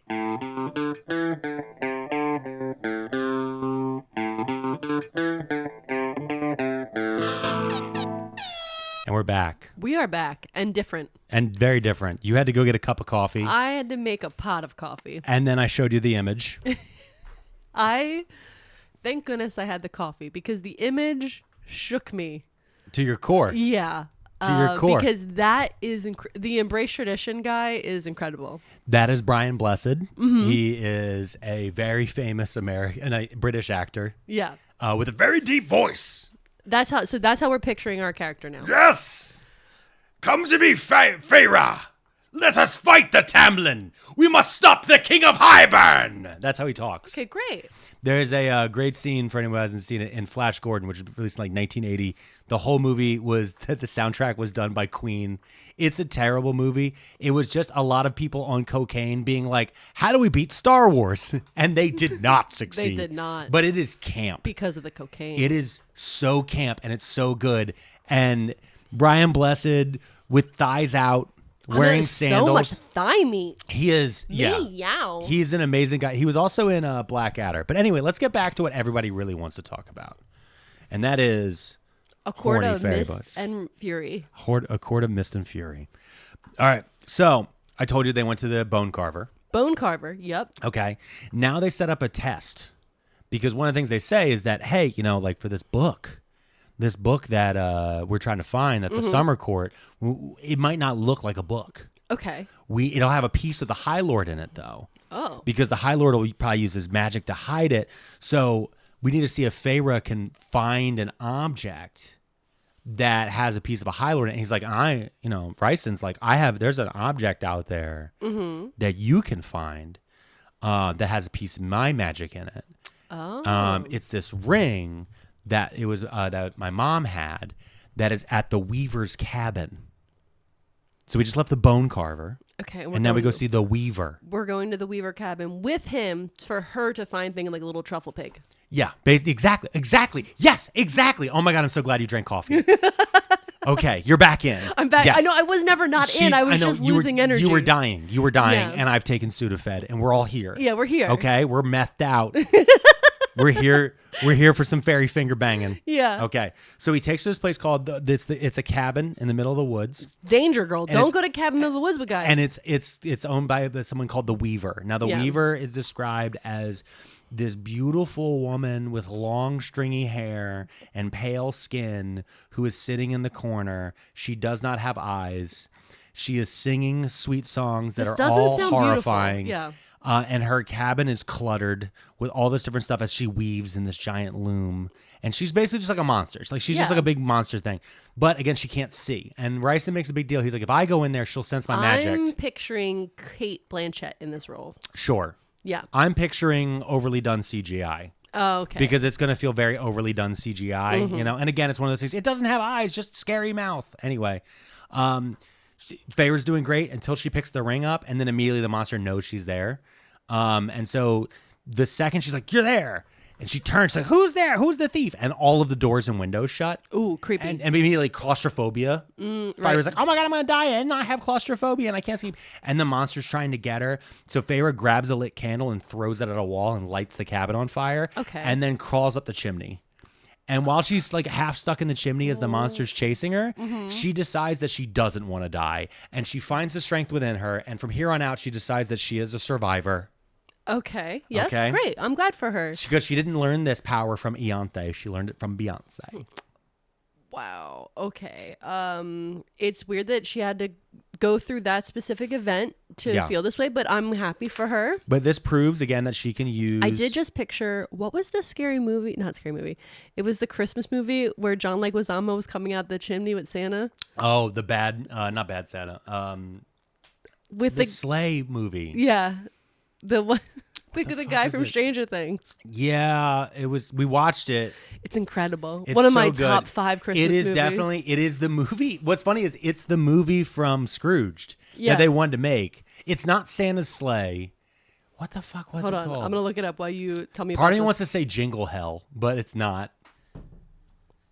Silent Night. Oh fuck. David Harbour. Type it down. David Harbour. Santa movie. If I Google this faster than you, I'm going to get real mad. I'm really sorry. You're allowed to be mad. Oh, Violent Night. Violent Night. Yeah. Oh, my God. Great so name. Good. Amazing name. Amazing movie. Great Christmas film. For us, our top 3 Christmas movies are number 1, Krampus. No, number 1 is Muppet Christmas Carol. Okay, but I'm saying of movies we actually enjoy. Number 1. I will jump across this table at you if you ever take it out of the number 1. Okay, Muppet number 1 Christmas Muppet Carol. Christmas Carol. Number 2, Krampus. Number 3 is Scrooged. Bill Murray Scrooged. Yep. Number 4 is now Violent Night. Yeah, it came into the running very quickly. Yeah, it's up there. And number 5 would be The Ref every other year. Okay. I can't watch it every year. I know. I'm not a huge fan. Yeah. We've been through this. I watched it with you once, and I'm like, I'm good. I do not need to ever watch that movie again. Yeah. I thought it was fine. Whatever. I can't take Dennis. Oh, this isn't about Dennis Leary. I'm sorry. Let's go back to what we're talking about. Look what you did. I'm sorry. I didn't mean to. Okay, so she was up a chimney, and I thought about that scene. Take ADD medicine. No, I just had a cup of coffee. You know That's where the best we're gonna do. You know where you can get ADD medicine? Where? From BetterHelp. Okay, so they set up, so they did the test, and they're like, okay, cool, you got it. Feyre got her groove back. We're good. Okay, cool. Now they're just do a shit ton of exposition. It's just a shit ton. I really thought you were going to say ecstasy, and I was like, okay, it's just a lot of exposition. I don't care about any of it. Skip. Cassian, remember, he's the Illyrian guy who's the general. Yeah. Feyre comes back, and she's like, I need you to train me Illyrian fighting techniques. And he's like, I got you, girl. Okay. We're going to train. Rhysand then shares a memory with Feyre. Okay. He's like, here's a memory. He's like, because Ianthe is a bitch, and she's manipulative, and she's a psycho. Okay. And so he shares a memory with her of a time before everything happened where Ianthe tried to come at him and was like trying to like sex at him some, and it was like it's very like oh my God. And he's like, fuck you. I know what you're trying to do. You got that weird Black Widow pussy. And she's like, oh, whatever. And it's bad. And then there's also like, uses that like a teachable moment. If you can share a memory, can you steal a memory? Kind of, yeah. And they do like, that. If our girl here, Feyre, if she's got the memory in her brain of what that place looks like, can't her ex-fiance just steal the memory out of her brain? So there's very few people who can steal memories. Okay. They make it like a big deal. Like there's only like a couple. Yeah. But because people know they exist, all of the high lords in their courts, they all know how to protect against it. Got it. So they all know how to make mental shields, but only few of them know how to break them. Got it. That's kind of how this works. Perfect. Got it. And so nobody expects her to have this power or the other 7 powers. You know what I mean? So, Mor explains during this whole exposition period. Mor gives her backstory about how she's part of the Court of Nightmares. Oh, by the way, I forgot to describe this. Court of Nightmares. Okay. So, Valeris. Yep. And the Polycule, the inner circle. That's the Court of Dreams. Is that really a court? Is that what they just call themselves? That's what they call themselves. They call themselves the Court of Dreams. Okay. And then the one that's in the mountain place where everyone's doing hook fucking, that's the Court of Nightmares. Oh, okay. Okay. So the outside world knows of the Court of Nightmares. But they don't know about the dreams. They don't know about the dreams because the nightmares scare away people from ever affecting the dreams. That's like, but Mor explains like her growing up there because in their society, like the most important thing is like a virgin and like who gets that. And like, so she slept with somebody to get back at her parents because they were about to sell her off. Oh. And then they tortured her and did all this horrible shit. And so, like, there's a lot. They trauma bond. Like, they straight up do have, like, a lady trauma bonding of just like, hey, we both had weird, awful things happen to us. Both of our families kind of suck, but, like, mine's worse. That's not really a trauma bond. That's just how ladies talk to each other. Yeah. So they just talk like ladies. We just overshare immediately. And they do. So now they have just made a decision that because they need the mortal queens. Yeah, okay. All right. And every time I read the term mortal queens, I just kept hearing RuPaul say it. Mortal queens. Like that's what I never once read it normal. Yeah. It was always like, make it work. This runway's theme, mortal queens. Yeah.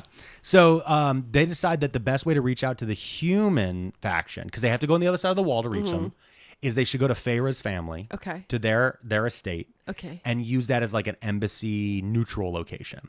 So Feyre, Rhysand, Cassian, and Azriel, they go there. Did they consider just making a TikTok account? Because you can reach a lot of Americans that way. No, they did not decide to do that. Instead, they decided to travel to basically create a new version of the UN. Okay, perfect. And so they go there and they have to convince Nesta and Elaine. That is Feyre's human sisters. Yeah, her sisters. Nesta was the bitchy one. Elaine was the innocent one. Got it. Remember, Nesta was like, bitch, get out of here. And then Elaine was like, oh, everybody's nice. Like, that's them.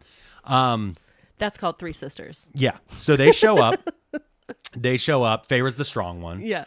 Who's broken. She keeps saying it over and over again. I'm broken. I'm dirty. I'm deranged. I've lost. Yeah, no, my purity's gone. Like all the different stuff over. Like she just keeps like again. It's like every chapter it's mentioned 3 times. So they get there, and then it's super awkward because our sisters don't know that she's a Fae now.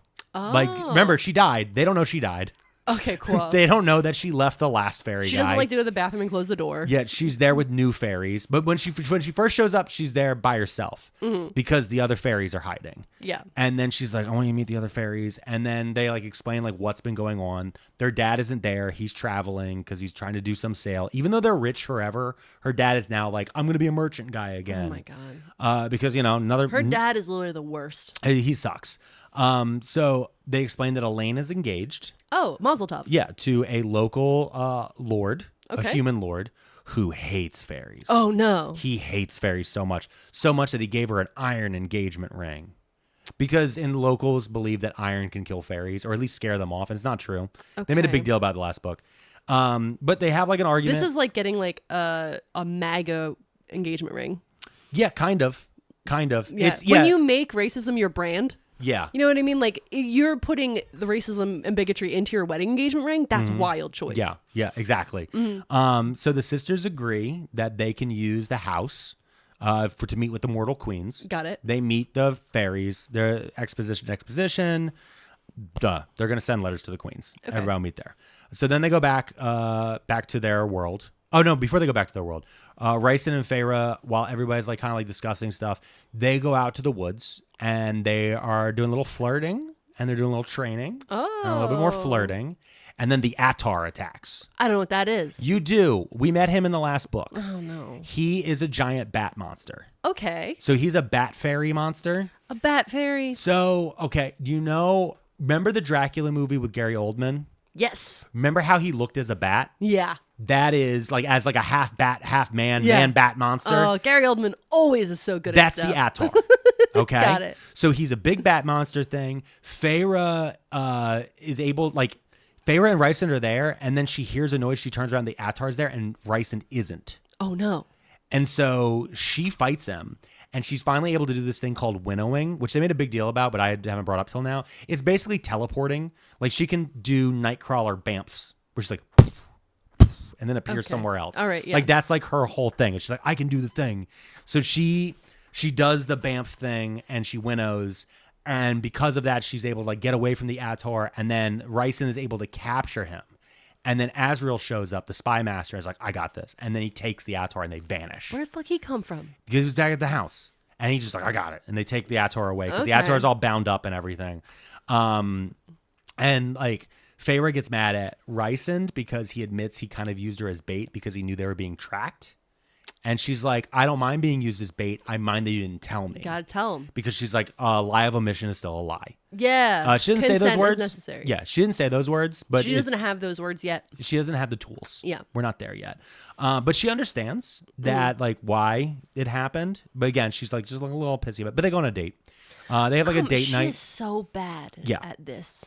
And by this, I mean dating. Yeah, she's really bad at dating. Yeah. And like while they're on the date, like she keeps going through, like she feels guilty because she abandoned Tamlin, and like she feels like she's a traitor towards Tamlin because she still has like some feelings towards him. But she's also repeatedly said like, oh, human me needed Tamlin because human me needed protecting, but he wasn't able to protect her. She died. I'm literally another person now. Yeah.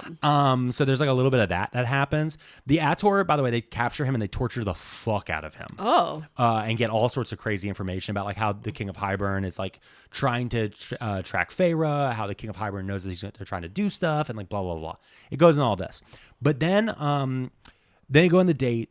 She admits at one point that she's never seen a theater before. Like a movie theater? No, like a play theater. Yeah, okay. Yeah, like there's like all these things that like you realize like she's a country bumpkin girl whose like family had money until she was 8. And then they lost all their money. And then she was kidnapped by a fairy prince. And then her family got rich, but she didn't get to So she's like, she doesn't have culture. Yeah. And she's like in this place. So she feels very weird about it. But again, they get like very flirty. And then they go back to their room. They go back to the townhouse. Okay. And then they both go back to their separate rooms. Okay. And then she's sitting there. And all of a sudden on her nightstand, a piece of paper appears. Okay. And Magic. There's something written on the piece of paper. Okay. Do you like me? Circle yes or no. Close. Open the email I sent you. Oh my God. Okay, let me get my phone. Got it. It's the email titled Texts. Text. Okay. Okay. You're saying text, but you just said a letter. Okay, I got it. Okay. Don't read anything yet. Okay. All right. So this is basically them. She reads it, and then a pen appears because they can send this piece of paper back and forth to each other. Even though they have mental powers and they could just talk mentally, it's more fun to write it. So they're sending this piece of paper back and forth between each other. So they're basically laying in bed sexting. But they're one room away from each other. Yes, 100%. But this is the flirtiness. They're using paper and pen, magic paper and pen to text each other. Okay. Yeah. All right. So you're going to read Feyre's part. No, what the hell I'm going to read Rhysand's part. No. This is from page 290. Everyone who's read this book knows page 290. I can't believe you've done this. I've done this. Okay. So the first line is mine, right after it says page 290. Okay. All right. You ready? Yeah. Let me turn the bass up so I can do Rhysand. I might be a shameless flirt, but at least I don't have a horrible temper. You should come tend to my wounds from our squabble in the snow. I'm bruised all over thanks to you. Go lick your wounds and leave me be. So she sends that, and it takes like time for it to come back, and then he replies, I'd much rather you lick my wounds for me. Lick you where exactly? And then it replies again. Again, there's time. They put a lot in between each one, so she's like, say it again. Lick you where exactly? Wherever you want to lick me, Feyre. I'd like to start with everywhere, but I can choose if necessary. Okay. Let's hope my licking is better than yours. I remember how horrible you were at it under the mountain. So there's a moment in the last book when she was like freaking out about something, and he literally like, I think, licked a tear off her face or something. Aww. And it was a moment that he used to make himself seem worse, to hide the deal. Okay. So like he licked her face at one point. Okay. And she's referencing that. Yeah. Okay. So he replies, all right. If you want, I'd be more than happy to prove you wrong. I've been told I'm very, very good at licking. Okay. And what does Feyre reply? Good night. And then he replies back, try not to moan too loudly when you dream about me. I need my beauty rest. And then it says, Feyre throws the note in the fire. Yeah. And then he laughs. She can hear him laughing down the hall because he knows that she throws the note in the fire. Okay. But that is fairy sexting. Okay. You know, I actually spent the time to retype that. Yeah, yep. Mm-hmm. You typed all of that out and then emailed it to me. Yep. You know what else? The author of this book typed that out, and the editor reviewed it. And millions of people have read it. And they said, well, I need to tell more people about this book. Me, but you know what? I would be willing. I'd be willing to pay. To force a stand-up comedian to read this book. Who just wants to talk about the minimum wage. He's gonna put his baby to bed every night and then pick up his iPad. Can I point out something? Yeah. My parents are downstairs with our infant son. Yeah. And they were like, what are you guys doing? I'm like, we're doing the next half of the book. All right, we got to power through this. So, okay, we're done sexting via paper. Yes. Then they go to the summer court. Now, when they get to the summer court, the only way I can describe the summer court is it's just a beach town.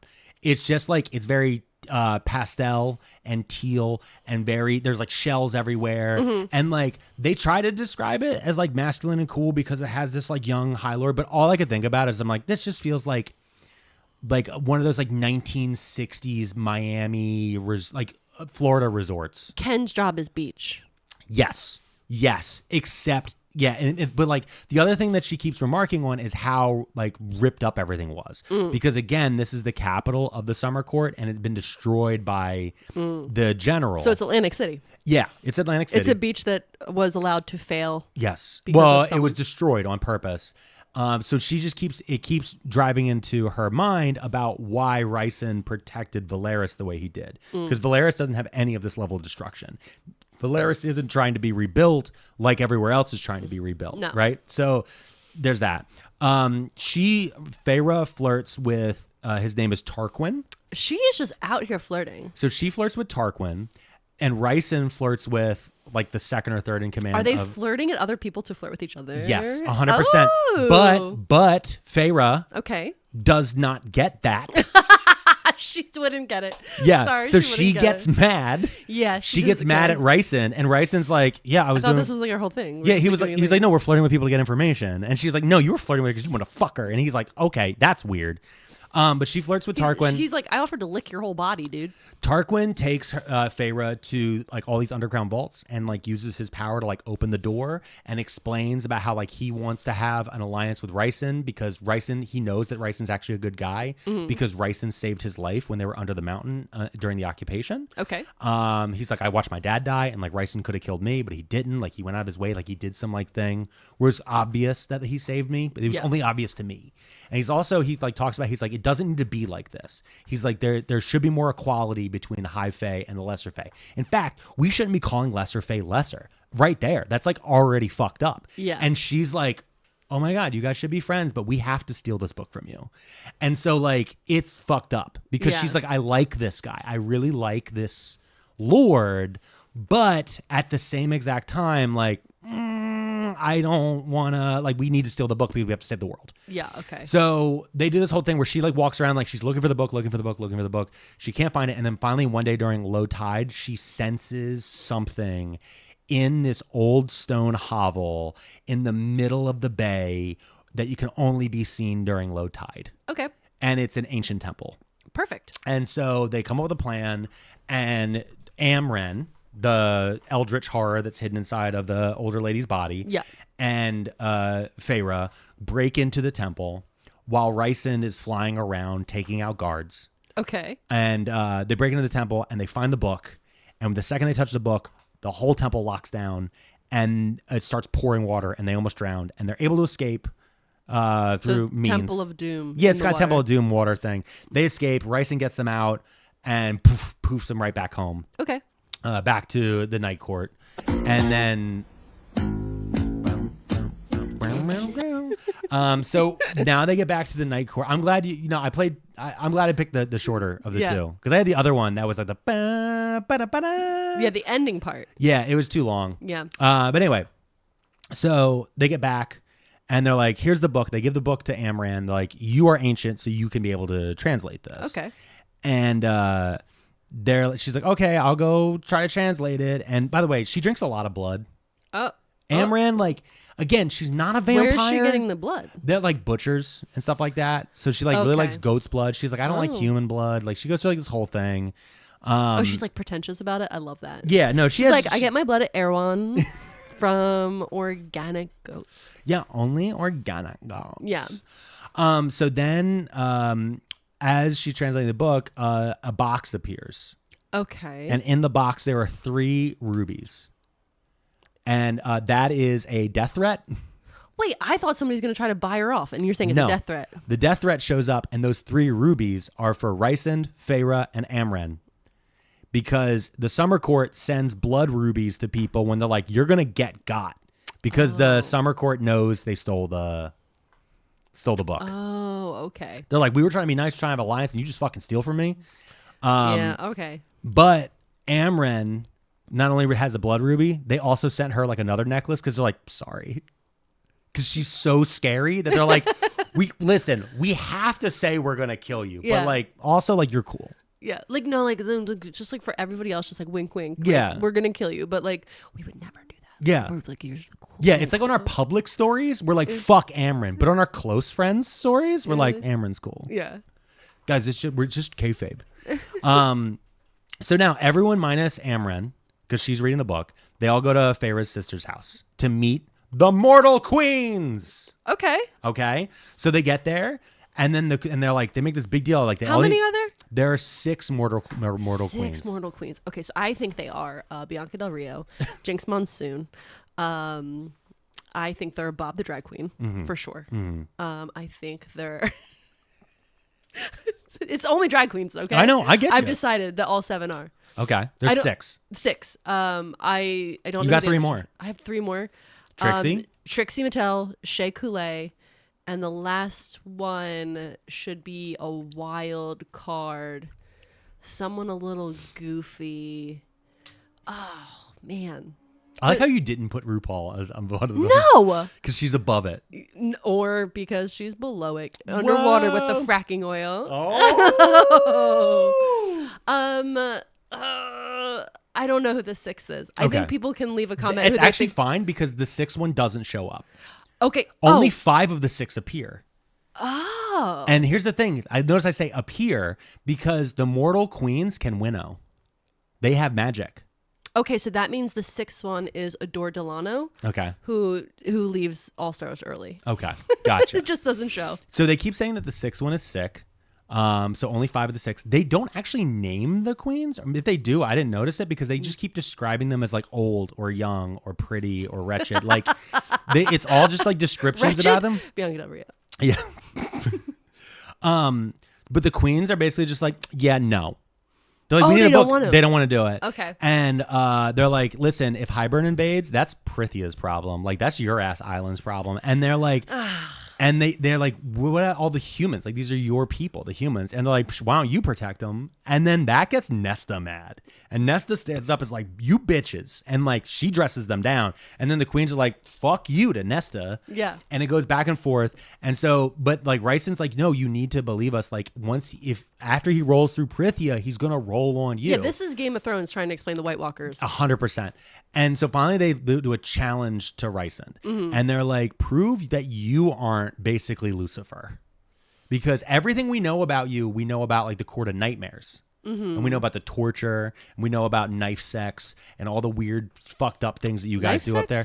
I just assume. Oh, okay. You like that scene from Seven? Yeah. So like, just we know it's all like nothing but like leather and whips and beating people and all that like horrifying shit up there at your world. Prove you're not the devil. But whatever you do would prove you were the devil. Yes, 100%. But so they come up with a plan. And they're like, we have to show them Valeris because Valeris proves that we're good people. Which, like, to me, it doesn't. It's like, oh, you have a night inside your imperial core. You have one nice city. Oh, my God. That is very, like, weird. But they decide that after they return home and they have, like, dinner and they figure it out, that they will show the queens Valeris, but they can't take the queens to Valeris. The queens wouldn't go because then they could be captured. But they can get this orb that they have. So he's kept this secret this whole time. This has been secret for 5,000 years. For 5,000 years that he's protected. Then not just he, but every High Lord they've has all protected. protected it. And he's going to show it to 6 queens. 5 queens because one didn't even show. Yep. And okay, this feels like a bad plan. 5 queens that think he's the devil. Yeah. And he's going to give them this secret. Okay. Yeah. All right. So they decide that what they're going to do is... I would have put an Apple tracker on them. An AirTag? Oh, just AirTag. So they actually tried to do that. Like kind of. Azriel has been, the spy master, has been trying to get into the queen's courts. He's been trying to like send his little spies and like do all this stuff and like find out more information and like figure out where the book is and all this different stuff. And he's been unable to do it. It's been driving him crazy. All you got to do is get one librarian in there. Boom, we'll find the book. Yeah, exactly. So they decide that what they're going to do is they're going to go to the Court of Nightmares. And Mor's dad, whose name is Keir, he has this orb that can show people like either memories or like what the place looks like. I don't know. It's kind of weird how they, but basically there's an orb that they have to believe. Okay. I think it's called like the Veritas or something. Like it's stupid. It's got a dumb name. Okay. Because it's this thing. That's the thing it has to be. Like Hybern for that island that's clearly Ireland. Yeah. Like the Romans called that Hibernia. Yeah. That's the name of the fucking. And then the Illyrians, there is an area that's basically just Croatia. It's called Illyricum in ancient Rome, and the Illyrians live there. Like she just took names she's kind of heard of. No, listen. Stop. Fairy is Feyre. We knew from the first word. Yeah. This book, honestly, can I tell you something? I don't think these books were supposed to get as popular as they did. That's how they read. That's how they feel. These were not supposed to be. Like, this was just like, whatever, I'm filling a contract. I have a question. Did these books come out during the pandemic? Is no, that the why? first one I think came out in like 2015 or 2016. Really? They just kept getting re-released. And like, if you look at the original covers, like they're so shitty. Yeah. Like they're so like self-published and kind of garbage. And now because they became popular, they get these better covers. Yeah. But like the old ones, like they have like, you know, like when you see the books, when you're at like the Barnes and Noble or something like that, and it shows like pictures of what the people are supposed to look like, and they're like that half hand drawn, but it's like drawn on MS Paint type of feel. That's what the covers look like. But I'm wondering if, because like obviously during the pandemic, TikTok had a culture shift. Yeah, people were making sourdough. No, they picked up more, and then Book Talk started pushing the Book Talk girlies. So I'm just wondering if the resurgence could really be. Like, because we know that it's not a good book based on everything so far. But, like, if you're home alone, you got nothing else to do. Here's the thing. Is this not a bad book? I'm not going to say that this is a bad book. Okay. I will never actually say this is a bad book. I will say that I am not the audience for this book. Okay. That's the one thing that I will stick with. And I want everyone to understand that about everything in the world. Is that sometimes you're just not the audience. I understand why people like this.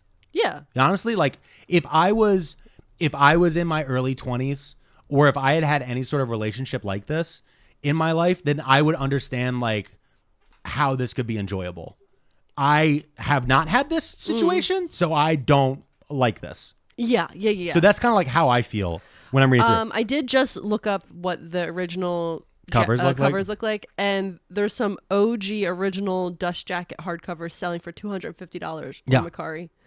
Yeah. For the originals. Yeah, and they look like trash. Yeah. Because they're like, it's like pictures of like Tamlin and her together. It's like and like AI. the evil queen. Yeah. They look AI. But again, that's what I mean. It has that uncanny valley because what it is like It's so bad. It's so bad. Okay. Please. Sorry. There's so little time. Okay, let's go. This episode's gonna go so long. You're welcome to people who walk their dogs. We've gotten so many messages. Yeah, people who are like, I have a lot of laundry to do. We get a lot of messages of people thanking us because of our episodes, they're able to get more done in their house. Yeah. I do. And then other people are like, please make them shorter. I can't do a week straight of every day listening to you guys on our commute. I'm like, you will. You're like, how do you think we feel? Yeah. We have to listen to each other every day. You don't have to for over a decade. I finished reading this book in a public library because I couldn't get it done at home. Okay? Yeah. When you have to listen to a lady go knuckle deep in this fucking book and I'm sitting in a public fucking library. All right. That was a lot. Okay, take a breath. Okay, so they're like, we have to go to the Court of Nightmares, and we got to go get this fucking orb. Yeah.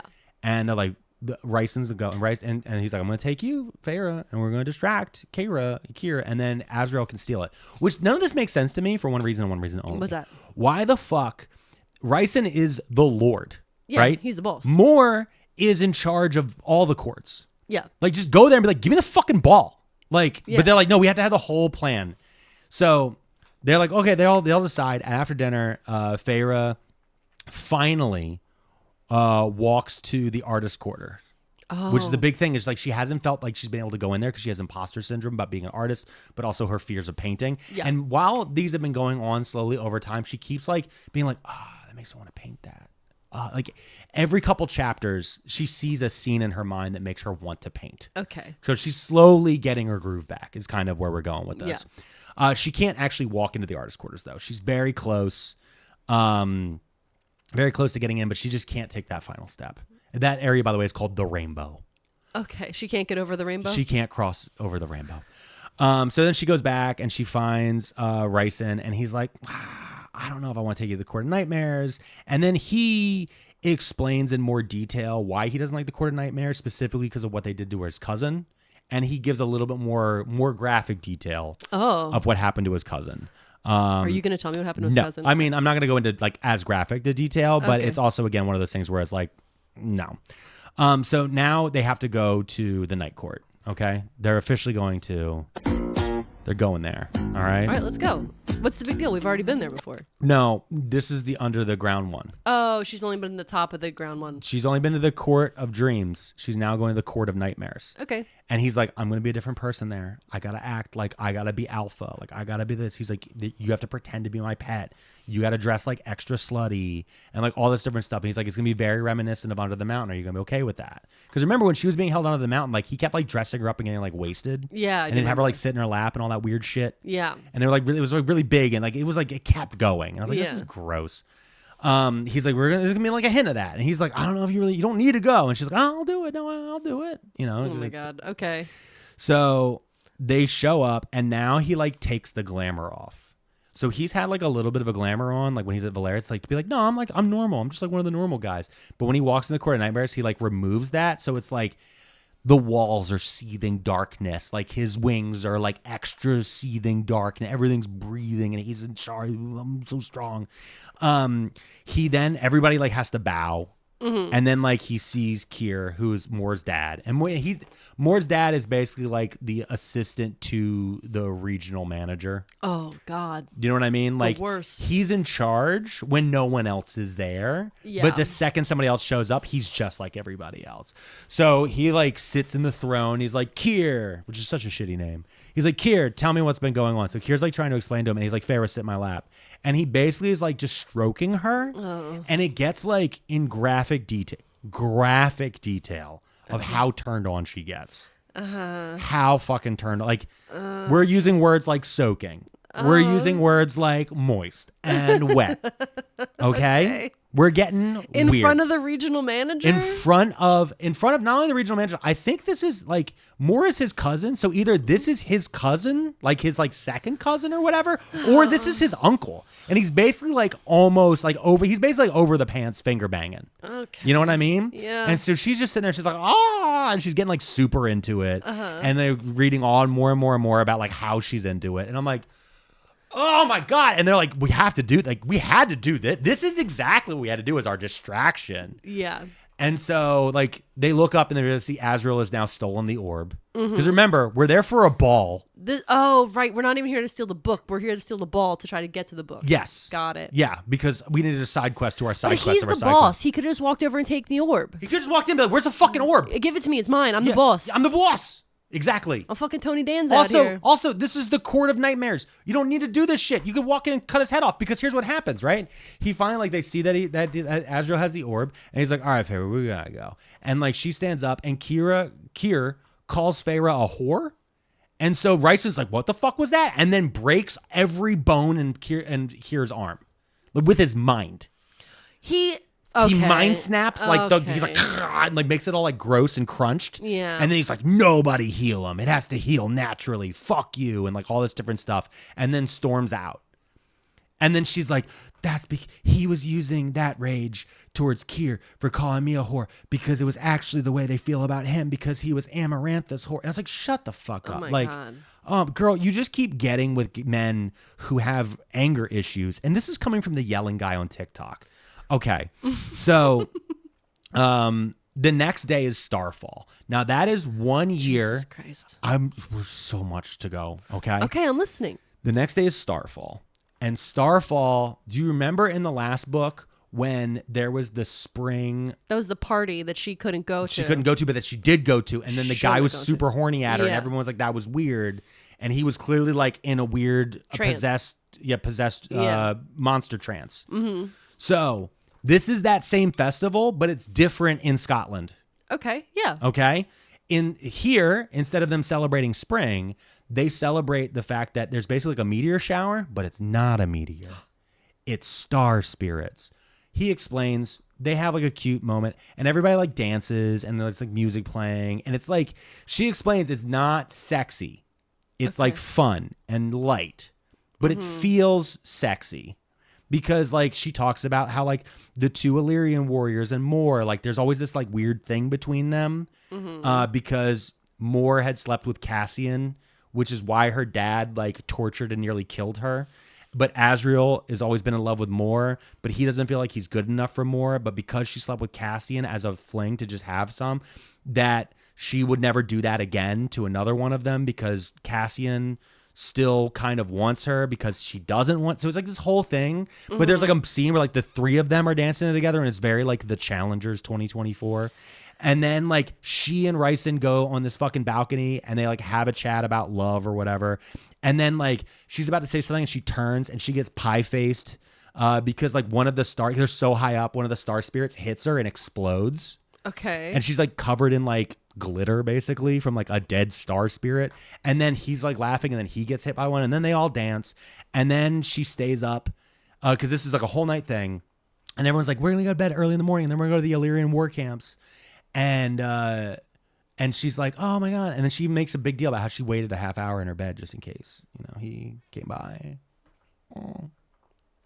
Just in case he might want to come by. I don't wish, but I have a face of disappointment. I know. I'm not on camera, but I have a face of disappointment. I know you do.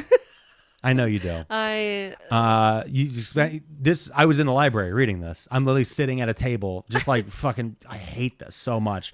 So the next day they go to the Illyrian war camps. Now I said earlier, when you say war camps, so the Illyrians are a war people. Yeah. All right. They're a quote lesser Fae, the lesser fairies, but they are a warrior species. Yeah. Okay. They Orcs. live kind of. They are still fairies. They have wings, right? But they live in the mountains and the steppes, and like they're kind of like Spartans. Okay. Okay, like that's how they're supposed to be. But they also are the Taliban. Okay, wait. Can you please elaborate on that? So they hate their women. It is explained repeatedly that Rhysand isn't like them. Okay, he's a male feminist. Red flag. Yeah, because he doesn't believe that once a Illyrian woman has her period, that her wings should be clipped so she can't escape and be used as breeding stock for the strongest males. Okay. And in fact, the reason he's half Illyrian is because when his dad was High Lord, he came to an Illyrian war camp to get warriors, and he saw his mother, who was 18. He makes a big deal that she was exactly 18 years old at the time. It was her birthday. She had taken a lot of medicine and stuff like that to not have her period, like a gymnast. Yeah. And then it still happened. And then they were like, we're going to clip your wings, but she loved flying. And he fought them and then took her, and then they got married because they were in love. And that's why he's half Illyrian. But he's never been accepted by the Illyrians because, again, his mom's wings were never clipped and he's not full Illyrian. But he is the High Lord of the Night Court, all right? Which isn't just there.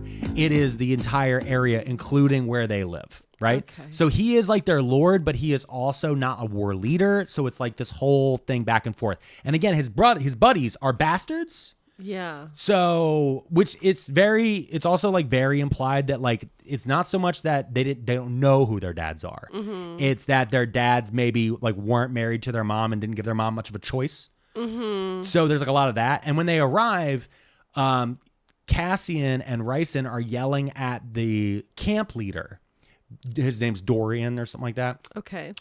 He is not letting the girls train because Rhysand is like, no, I want the women to be able to train, and you need to stop fucking clipping their wings. And it has a very like a female circumcision feel to it. And the guy's like, we do let them train when they're done their chores, but he gives them like an unending amount of chores. But they're like, well, he's one of the good ones because he at least the other ones have like tried to break away and start revolutions because they're so hardline about this. And I'm like, this just reads like the U.S. forces in Afghanistan being like, let women read. Yeah. So like this whole thing, and like the whole time, like they're going back and forth about this, and she's making excuses for all this about how like Illyrian males are just more hot-headed, and you're like, girl. Oh my God, girl. Oh my God, Okay.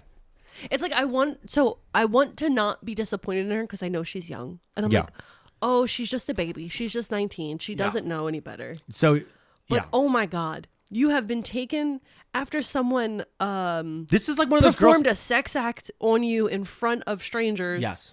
Then they took you to a place where they would do that to the females of their species. You are not safe. She is just hanging out with the most unsafe people. Yeah. Oh my God. But the whole time she keeps talking about how like, oh, but like these three guys are different than all the other. Like they're not as rough. Because again, they're male feminists. So Rhysand and Feyre, they go to the forest to train. Okay. Oh, I also forgot to mention, by the way, somewhere when they were on their way to the Court of Nightmares, someone did try to kill them. Oh, okay. I forgot to mention that. They shot a bunch of arrows at them, ash arrows, because like ash like hurts fairies. Sure. They couldn't find who it was, but somebody shot a bunch of arrows at them. So they're out there and they're training, and she's been learning more of her powers, by the way. She can do like water stuff, and she can do ice stuff, and she can do fire stuff. Starting to do a little bit of the transporting stuff. She can do an air shield. She can turn her hands into claws. Oh, like I said, she does just a little bit of claws. So she goes out and they're working on her different powers, right? So they're like working on the powers. It's her and Rhysand are working on their powers together. I think how I would do the worst if I had that specific thing. Yeah. I would just be like, one day I'd have huge breasts. Yeah. And then the next day I would just like be like really big shoulders. And you'd be like, why are you But you would have like shoulders? comical ones. Yeah. You would do like those weird ones when you would see like the late 90s where the'd be like the lady with this huge, massive ones. You're like, what the fuck? Everything I would do would be so they're insane. What are they? Triple K? Girl. Just for like one day though. Yeah. So then everybody who see me the next time they'd be like, wait, what happened? Yeah. Or like very long fingers to make everybody unnerved. Like so, it was just, I would be a menace. So when they're in there, Rhysand finally explains, because she's been wondering all the whole time, because like he's mentioned about like the death of his mom and his sister, and she knows that Tamlin's family was killed. And they're like going back and forth. So Rhysand finally tells her the story of what happened between them, because Rhysand and Tamlin were friends at one point for like a hot minute. And then Rhysand had taught Tamlin some Illyrian fighting stuff, right? And something had happened where basically Tamlin's dad Tamlin went to the Night Court because they were allied with the King of Hybern. Okay. And they went to the Night Court and murdered Rhysand's mother and sister. Oh. Looking for them or something like that. And then Rhysand and his dad went to the Spring Court and killed all of Tamlin's brothers and his mom. Because Rhysand was like, my dad wasn't supposed to kill her mom, but he still killed her mom. And then they had killed all of them. And like Tamlin was the last one left. Mm-hmm. And Rhysand was like, Dad, don't kill Tamlin. Like, he's different. And then Tamlin like opened the door, saw them, and killed Rhysand's dad. And then both of them immediately like absorbed like all of the High Lord powers. And they were both like, oh, we're both High Lords. And then they both fled. Okay. But like one of the things, and like he talks a little bit more about like Tamlin, Amarantha, the lady under the mountain, she was like close with Tamlin's dad. And so there's this like whole thing about like the reason she used Rhysand is because she actually wanted Tamlin. But like she knew that Rhysand killed Tamlin's family, so she was fucking him as like revenge. Also, he made a big deal too about on Starfall. She made a point to make him go down on her every Starfall. I forgot to mention that. Oh my There's God. A lot of sexual violence in here that's like crazy. That's just like thrown around in passing. So I feel like I'm doing justice to it right here. Okay, yeah. But like, yeah, there's like a lot of different things like that. So like he was like, yeah, you know, I had to do all these different things. And again, he's like, I was doing all this to protect my friends, my polycule. So yeah, so he tells her the whole story. And as Feyre's watching him as he tells the story, she imagines what he would look like in a painting, and immediately her passion for art finally returns. Oh my God. I know people really like this book. Yeah. She seems so insufferable in certain moments like these. She is okay. She is until she isn't. Okay. There are moments where she just like pops and you're like, yes, girl, yes, do that. Be this the whole time. Yeah. And like then that goes away. Yeah. But she has these moments, and we're coming up to that.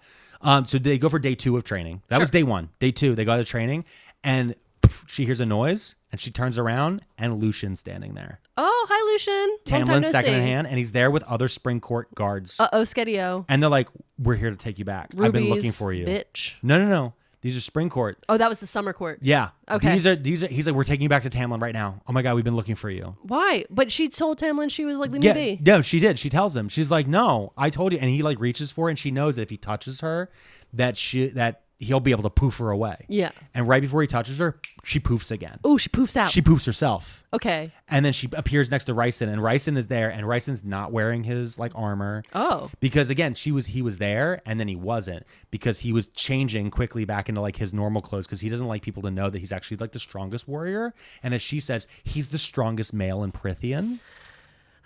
By the way, she refers to this whole book could be called "No, He's Different." You've said "No, He's Different" about so many different men in this book. Yes, but he is different.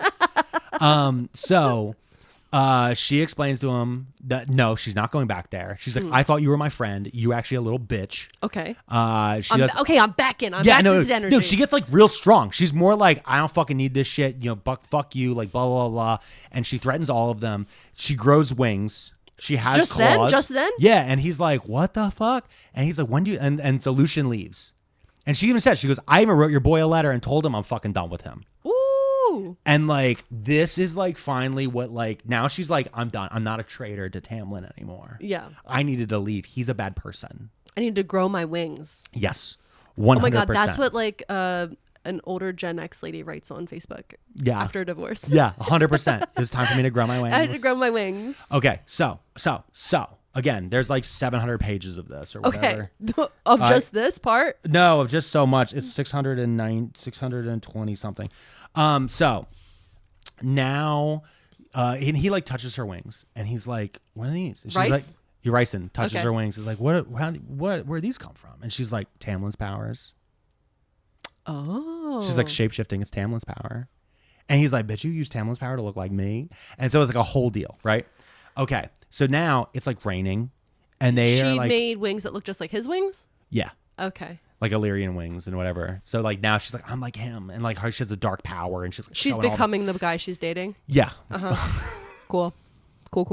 But also, I'm back to being disappointed in her. But she's also showing all of the other powers that she's gotten. I'm still just going to be disappointed in her in this moment. So now they go to now they're like, for whatever reason, they don't go right back to the war camp. It's not really explained, but they just have to go to this like little tavern, and he uses his powers to make sure that nobody really knows that like it's him. Mm-hmm. Because he doesn't want everybody to know like the High Lord's there. Yeah. You know what I mean? So they go to this tavern, and they're like wet. And they're hungry, and he's like, "Oh no, I have some." He like uses his weird power, so she has like a change of clothes. He's like, "I'll go downstairs to get us some food," and I'm like, "I don't know why you can't use your powers to make food." To make fish and chips. But there's only one room left. Of course, there's only one room left, and it's in a one small. Bed. Yep. He literally goes, "I asked for 2." Sure. It's just one bed, and the wall is like slanted, so like when they're in the bed, they're like tucked under the wall. Yeah. Oh no. And they're both like wet, and he goes downstairs and he brings up stew and a meat pie. And he says, I don't know what the meat is. I didn't ask, but the stew they claim is like, I think they said was beef or whatever. Mm-hmm. And she's like, whatever. And she's like, it's just warm. That's all it means. And then the room is cold. Okay. So Feyre says they'll need to use body heat to stay warm. Oh. In the one bed. Got it. And they have their first big spooning. And she explains, she's like, no. I used to, when I was in the cabin with my sisters, like we had the big spoon to stay warm. She like does it like that. Oh, okay. And she starts to stroke his wing while they're laying in the bed together. His wing. And it's been explained before that Illyrian wings work like Ferengi ears. Perfect. Okay. All right. Okay. Uh-huh. So as she strokes the edge of his wing, he gets a fairy boner. Fairy boner. And she feels it poke him in the butt. She even says it. She goes, "Feel something hard poke me in the butt." So his wings are surrounding her, and that's how she's petting the wings? Because how is she reaching behind? They're kind of like around. They're kind of like wrapping. And they're Okay. also like under a blanket, and they're trying to keep warm. He's like, "Your hair's wet," and he's like, "That's not the only thing." All right, so like no. legit, they keep saying shit like this. Okay. And then they get like hotter and hotter at each other. Yeah. Okay. And then he asks her what she wants, and she says, "I want a distraction. I want fun." And then he fingers her for 2 pages. Okay. Okay. Sure. And now I'm going to read you a full passage. Oh, okay. Quote. Okay. A full quote. Quote. This is at climax. Because I need you to understand. I'm not going to do deep voices on it. Okay, please. Release barreled down my spine and I cried out. Only to have his lips cover mine, as if he could devour the sound. His tongue flicked the roof of my mouth while I shuddered around him, clenching tight. He swore again, breathing hard, fingers stroking me through the last throes of it until I was limp and trembling in his arms. I couldn't breathe hard enough, fast enough, as Rhys withdrew his fingers, pulling back so I could meet his stares. He said, "I wanted to do that when I felt how drenched you were at the Court of Nightmares.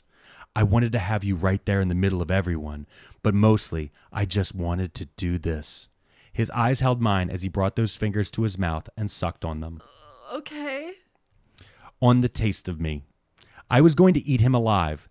I slid a hand up his chest to pin him down, but he gripped my wrist. "When you lick me," he said roughly, "I want to be alone, far away from everyone. Because when you lick me, Feyre," he said, pressing, nipping kisses to my jaw, my neck, quote, "I'm going to let myself roar loud enough to bring down a mountain." I was instantly liquid again. And he laughed under his breath. Okay. Quote, "And when I licked you," he said, sliding his arms around me and tucking me in tight to him, "I want you splayed out on a table like my own personal feast." I whimpered. "I've had a long, long time to think about how and where I want you," Rhys said onto the skin of my neck, his fingers sliding under the band of my pants, just stopping just beneath. They're home for the evening. I have no intention of doing it all in one night, or in a room where I can't even fuck you against the wall. I shuddered. He remained long and hard against me. I had to feel him.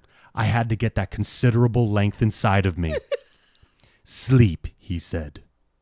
He might as well have commanded me to breathe underwater. And scene. Your arms are crossed. I'm very uncomfortable. Yeah? My parents are downstairs. Holding our infant son.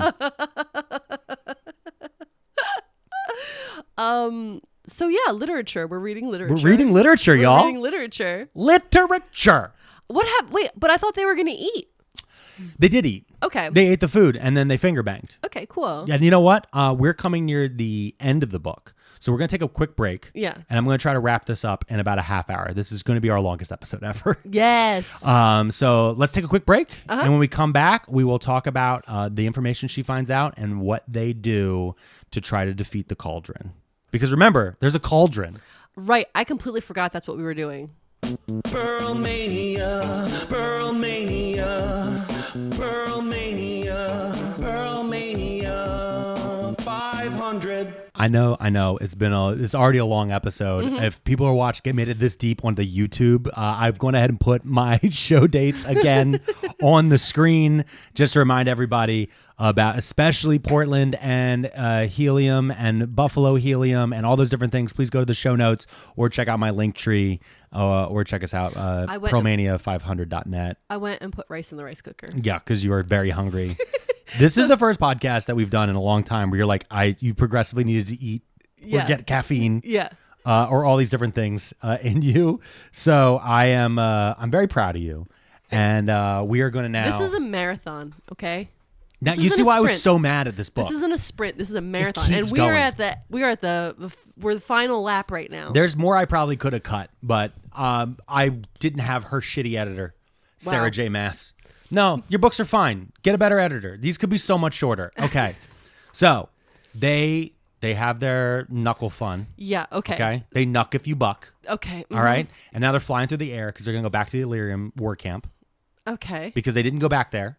Yeah, right? They went to go have a nice meal. And a nice time together. Yeah, they went little B&B, little bed and breakfast. Okay, and they're flying through the air, and like Rhys is talking to her, and they're like, they're taking their relationship to the next level, second base. Yeah, and all of a sudden they get shot at arrows again. Oh right, ash arrows. Yeah, ash arrows. Rhys falls from the sky. She uses her poof powers and poofs down, so she like lands in a tree. He crashes into the ground.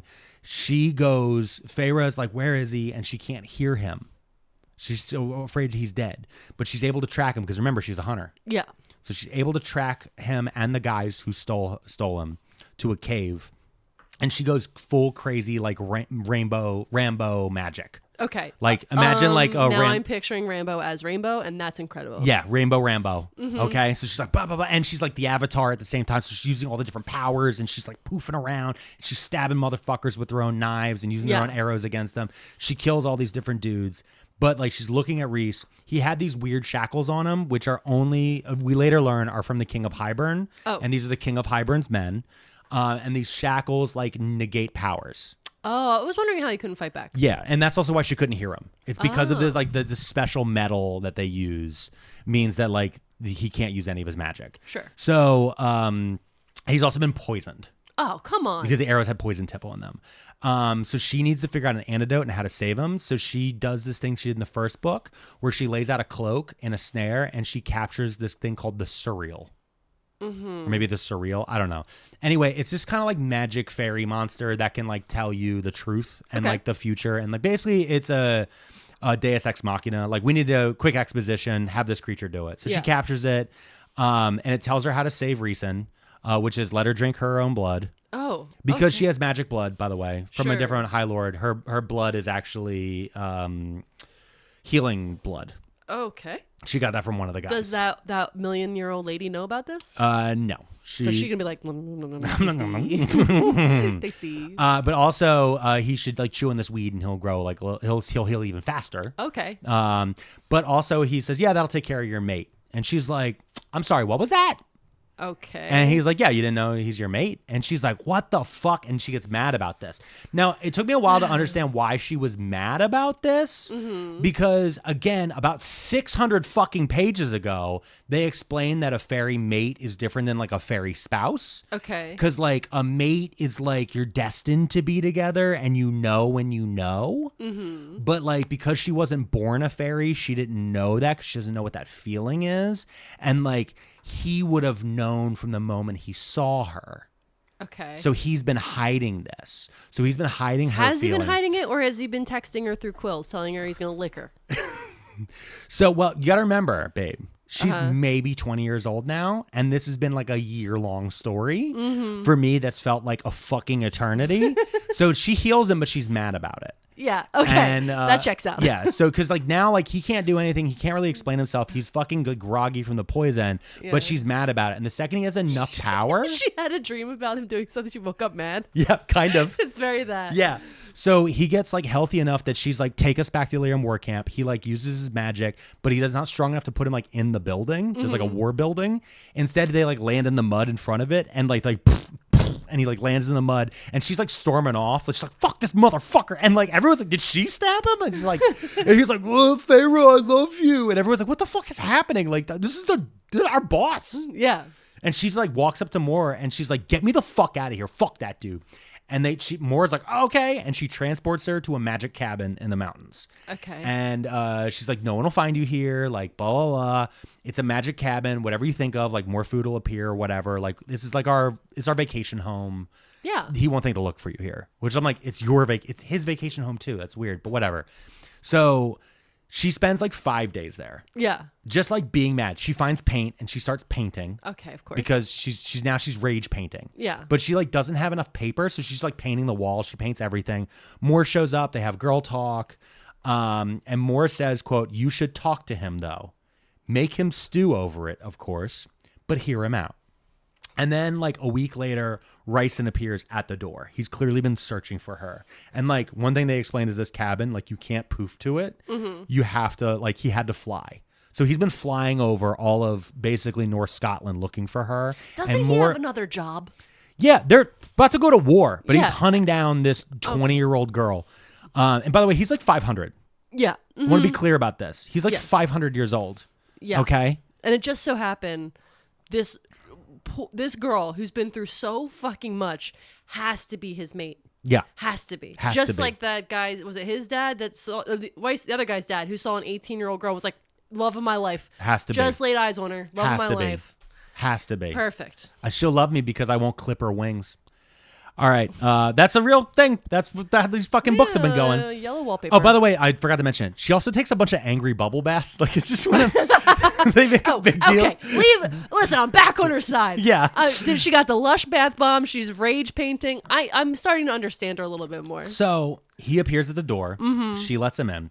And he's like looking around like all the painting that she's done, and he's like admiring it. He's like, "What have you done to my house?" No, everything's covered. No, because he mentions like how like he notices that like this is like Amran's eyes. These are Mor's eyes. These are Cassian. He's like, I noticed my eyes weren't here. Is she just drawing eyes on the walls? That's psychosis. Among other things.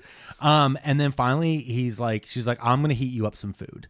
Okay. Like little shit. There's like a can of soup. Oh, no. And she's like, I'm going to heat you up some food. And he goes, no, you need to understand something. He's like, are you cooking for me? And she's like, I don't know how to cook, but I know how to heat up soup. And he's like, well, I need to understand in our culture, if a female offers food to her mate, it means that she accepts the mating bond once she knows. And she's like, all right, well, why don't you tell me everything as I heat the soup? And then when I'm it's done cooking, if I want to be with you, I'll give you the fucking food. So he explains the entire fucking book up until now from his perspective. So you had to reread the book? Yes, both books. It's a chapter of both books from his perspective while she's staring into boiling soup. A can of soup, no less. Yeah. Oh, God. Okay. She said, it's Chicorini. It's the good one. It's Progresso. So she's doing this. And he goes through the whole thing, including though, like how he was like, yeah, he's like, I started having visions of you when you were human.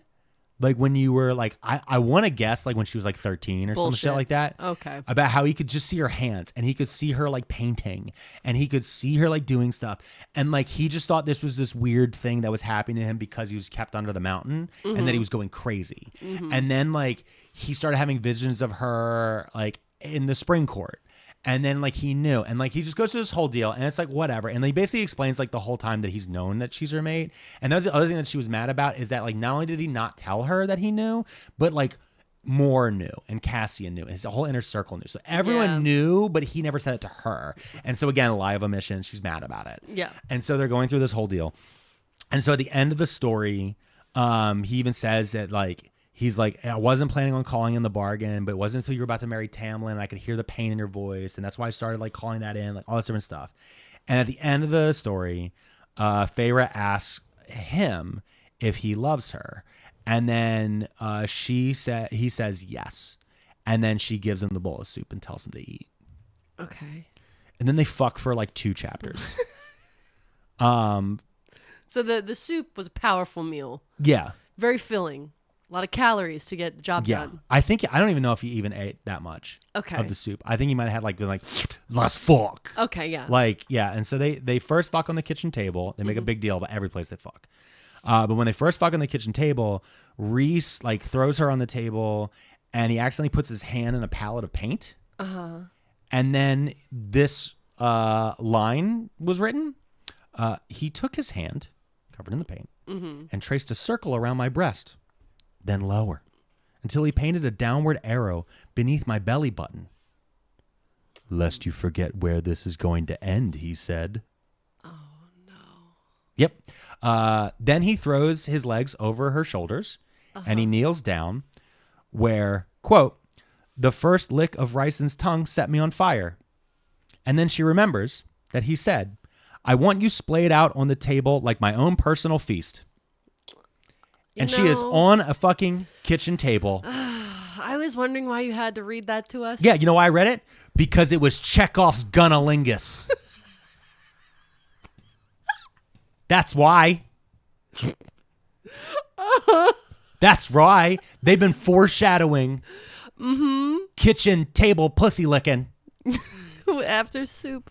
After soup. It's not that sexy of a meal. By the way, I want to point out, she repeatedly, they don't curse throughout this book. She does say the word cock once. Yeah. Because at one point in here, she's like, his cock twitched. And I'm like, oh, weird. All right. Because she just kept saying like considerable girth and like other weird romance novel terms to not, my entrance. You know what I mean? Like shit like that. But then she's like, his cock twitched. And I'm like, whoa. Gotcha. It like caught me off guard. Yeah, she keeps like telling us how big his dick is. They keep fucking for so many pages, then they take a break. Oh, well, good. And then, quote, I had to bathe. Because of the paint. I was covered in him. My mouth tasted of him. Okay. Despite breakfast. No. Yeah. Okay. They like fuck in the bath. It just keeps, they just keep fucking. They just like fuck. But like the one thing is they don't fuck against the wall. They make a big deal that they don't fuck against the wall. My parents are downstairs. They can hear everything. Then they return to the Illyrian war camp. They can't actually hear everything for the listeners. Okay. They can hear enough. No, my dad doesn't have his hearing aids in. Exactly. Because the baby's screaming. They then return to the Illyrian war camp. Oh, after that. They have their whole night, right? And then they're like, we got to go back to the Illyrian war camp. And the second they land, Rhys and Cassian just start beating the shit out of each other because they explain there's like a whole fairy male mating aggression thing that once you like accept the mating bond, you're just so horny that you gotta fight or you gotta fuck. But he already fucked. Why did he need to fight? But he gotta fight till because they're supposed to fuck for like a month. Oh. Yeah, but they don't have time. Because of the war. Yeah, so they beat the shit out of each other for like an hour. Aren't they friends? Yeah, Okay. and like Cassian knows it's this whole thing of like this is drunk frat guy shit. No, you need to get that energy out. If you didn't get that energy out right here, you would have fucking killed somebody. Yeah. So they fight, and only Cassian could take it. So they fight, and then Rhysand orders everyone away, and then he bends over a table and fucks her. And then they're like, we gotta go meet the queens. The queens are back? The queens are back. So then they go to the sister's house. Because they got the ball. They got the ball thing. Yeah. So then they go to the queens are like, we're ready to meet you now. So they go to the sister's house, where now she's like wearing a different crown because she's like, I'm not just the emissary anymore. I'm like his lady. And like, so they show up there, but only 2 queens arrive this time. Oh, one shit. old, one young. One has like gold curly hair. They make a big deal about her gold curly hair. Gold curly hair. Courtney act. Yeah. And so the Mor like uses the orb and shows them Valeris. And she's like, look at this. And like the golden hair one is like so taken aback by it. She like drops her handkerchief and she like bends over to pick it up. And the older queen though is like, no, this is all bullshit. Yeah. How do we know that you aren't using your devil powers on our brain and making us no see? matter what you do, they're going to say you're the devil. Exactly. 100%. Yeah. Yeah. So they fed jacket him and then they leave. Okay. Yeah. So then they leave. But that's when Rhys is like looking underneath the golden hair queens and notices there's a box under her chair. Oh my God. She had left them. Oh, so when she dropped the napkin, she actually was just She was like actually slipping a hiding little the box. thing. Yeah, like Oprah. Check under your chairs. Oh, we're getting a car. No, but it's the second half of the book, and there's like a little note where she was like, "I was so moved by Feyre's note about how much he loves Rhys and like bullshit, whatever." Wait, when did she write a note? It was somewhere in there. Oh, so like when back in the day when you buy a house, you write a note like, please, we wish to start a family. The pandemic was so weird. We were just writing letters to strangers. Please, sir. Please sell me your house for 300% the value you purchased it 4 years ago. Oh, sir. I know you'd rather sell it to Vanguard. Yeah. Please don't listen to BlackRock. Please don't. So they get back. They go to Amren, right? Okay. We got the half of the book. Yeah. We've looked at the ball. Yeah. The glass ball. Yep. The queens are gone. We're going back to the fairyland. Yes. They go back to the fairyland. They give the book to Amren. And the Amren explains that the first book is like order and the second book is chaos. So like the first book, or maybe it's the other way around. I don't know. One of the books is insane and one of the books is like normal.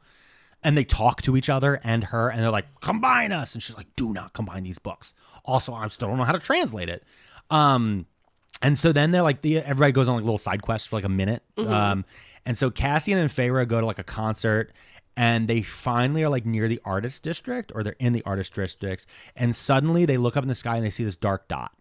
And that's when the King of Hybern basically does a Pearl Harbor. Oh, shit. So he sends, remember the ACOTAR, the beast monster bat thing? Yeah. He sends like an army of them. Okay. Including the ACOTAR.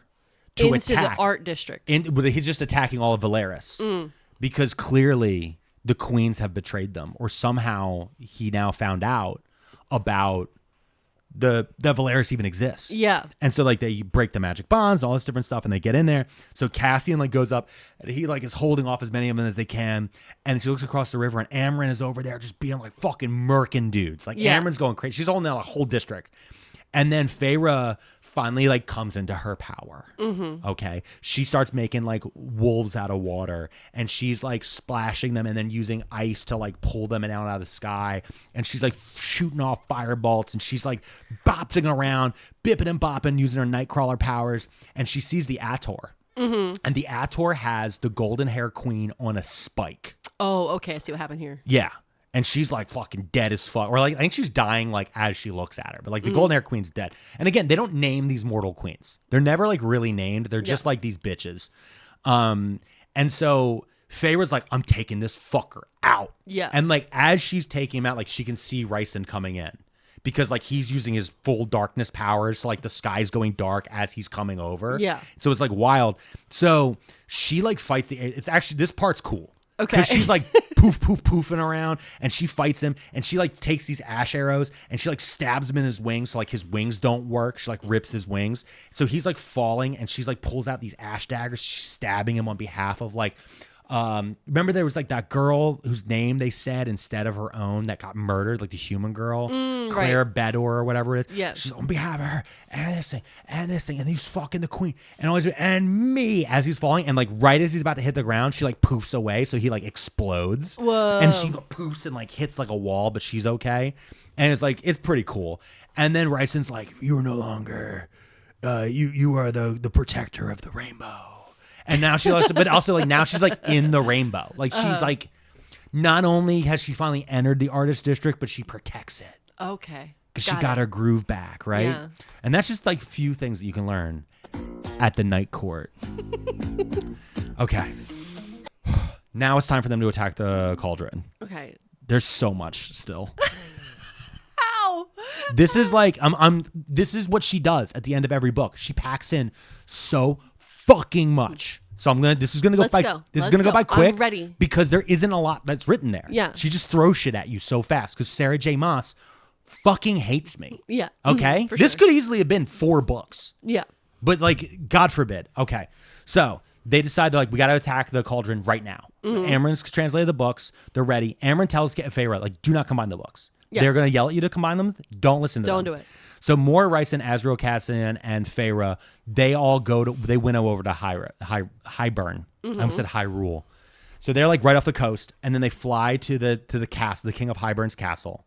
They don't know exactly where the cauldron is, but they know it's underground. They're like, as we get closer, Feyre will feel it. And Feyre's like, I know where it is. And they go through like this like underground like cliff face entrance, and they like sneak all the way to the cauldron. And Feyre's like holding the books in 2 separate pockets, and she's trying to cast the spell, and she like, her eyes roll in the back of her head and she fails. Okay. She can't cast a spell. And that's when all of a sudden they look up, and walking into the room is Jurian. Oh my God. Do you remember who that is? No. Okay, that's the human guy who was an eyeball. Oh, the eyeball guy, right. He's been already resurrected. Right. And that was the whole thing. Wait, is does he have one eye? No, he has both eyes. They resurrected his whole body from like a finger bone and an eyeball. Got it. But they were able to use the cauldron to resurrect him. Mm-hmm. But he's resurrected. He can use part of the cauldron or whatever, but he's also completely insane. Perfect. Because he was driven insane by Amarantha from both the torture and being an eyeball. Yeah. And he hates Rhysand. Oh, because he had to witness so much weird stuff. That Rhysand did. Yeah. For Amarantha. Mm-hmm. So Rhysand winnows in because he knows something's wrong, and he immediately like hides the book. And that's when from Feyre, he like grabs the book from Feyre and like tucks it, like kind of palms it. Jurian is clearly a monster. Yeah. They try to flee, but they can't. And Jurian explains that while he's been talking to him, the King of Hybern's been upstairs like weaving a matrix spell so their powers don't work. Okay. So then the King of Hybern walks in. And basically like the way that I picture the King of Hybern, they describe him as 40. Like he looks like he's 40. But to me, he looks like that Sean Connery movie where he's wearing the red diaper and that the whole thing is about the Wizard of Oz. Hold on. I do not know what you're talking about. Sean Connery red suspenders. Hold on. I'll pull it up for you. I'll show you. It's from the movie Zardoz. Oh my God. I do not know what you're So, talking I know. I'm just saying old movies to you that are hurting your brain. Let me see if this image is big enough. Here we go. Let me say. So that's what I'm picturing. That's how I picture the King of Hybern. Can you please? That's how I picture the King of Hybern. Oh okay? my God. That's how I picture it. So yeah, I picture him as Sean Connery and Zardoz. And he's like, doesn't seem like that. He doesn't seem great. Like he doesn't also seem like evil, but he basically does like the whole, my cunning plan. And then Jurian shoots Azriel with a poison arrow. Okay. In the wing. And everyone's like, no. And then he's like, ha, you can't cure him. That'll kill him unless you've come with us to the court. So they walk with him to the throne room. Mm-hmm. And then when they get to the throne room, that's when out of the shadows steps. Take a guess. Ex-fiance. Yes. Yes. Tamlin and Lucien. Yeah. Because Tamlin has been working for the king this whole book. Yeah. No shock. No shock. Mm-hmm. Scumbag shit. Tamlin was never anti the King of Hybern. At least his dad was like pro King of Hybern. He just hated the way Amarantha was trying to control him. Got it. But in this case, the reason why he wouldn't let Feyre leave during that thing was because he was going to meet the King of Hybern to be able to talk about using his powers to break the bond and to break the bargain that Rhysand and Feyre had. Tell me if I'm wrong. Is he or is he not Rob DeSantis to Trump right now? Yes, 100%. Thank you. 100%. I'm glad He is Ron DeSantis. Yeah. Nailed it. Yeah. He's also the prince from Frozen. Right. He's very that coded, type of thing. And it's also one of those things where like, oh, the guy who was the good guy in the first book is actually the bad guy. And like, okay, whatever. I've read Dune. No, no. I just meant like in the he is. It's like it's not like he's bad. He's a bad guy. He's a terrible guy. Like, but also like I'll work with him. But we could use his power. It's we could one use of those his power. Yeah. We could use the that. evil. Yeah. You're like he calls you a meatball, man. Yeah. So Tamlin explains that he's going to let the King of Hybern's forces use the Spring Court as a forward base, and then they could use the cauldron to remove the wall and kill all the humans.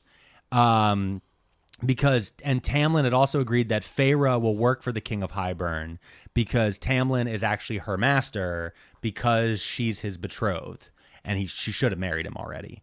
And he also keeps saying repeatedly that like I don't know what Rhysand did to your brain because he's obviously using his devil powers. Oh, right. To devil make powers. you hate me because there's no reason you should hate me. Like we're supposed to be in love. I'm a good guy. I'm a good guy. I'm a nice guy. I'm a nice guy. I'm a nice guy. Nice. So, okay.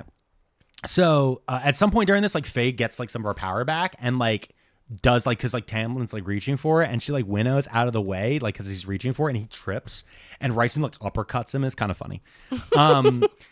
I appreciate when you give the book credit. Just a little bit. What the thing is that's an important uppercut because when Rhysand uppercuts him, Tamlin senses that Rhysand is Feyre's mate. Oh, because he touched him. Yeah, because he touched him and he's like, he could feel their mating bond. And he's like, that's got to be a trick. He's using weird magic. And because he's like crazy at this point. Like, he's no longer like calm and secure and like stoic. He's like, this is all fucking, there's no way. How can I lose? Stop the count. Stop the count. Like, he's like gone full nuts.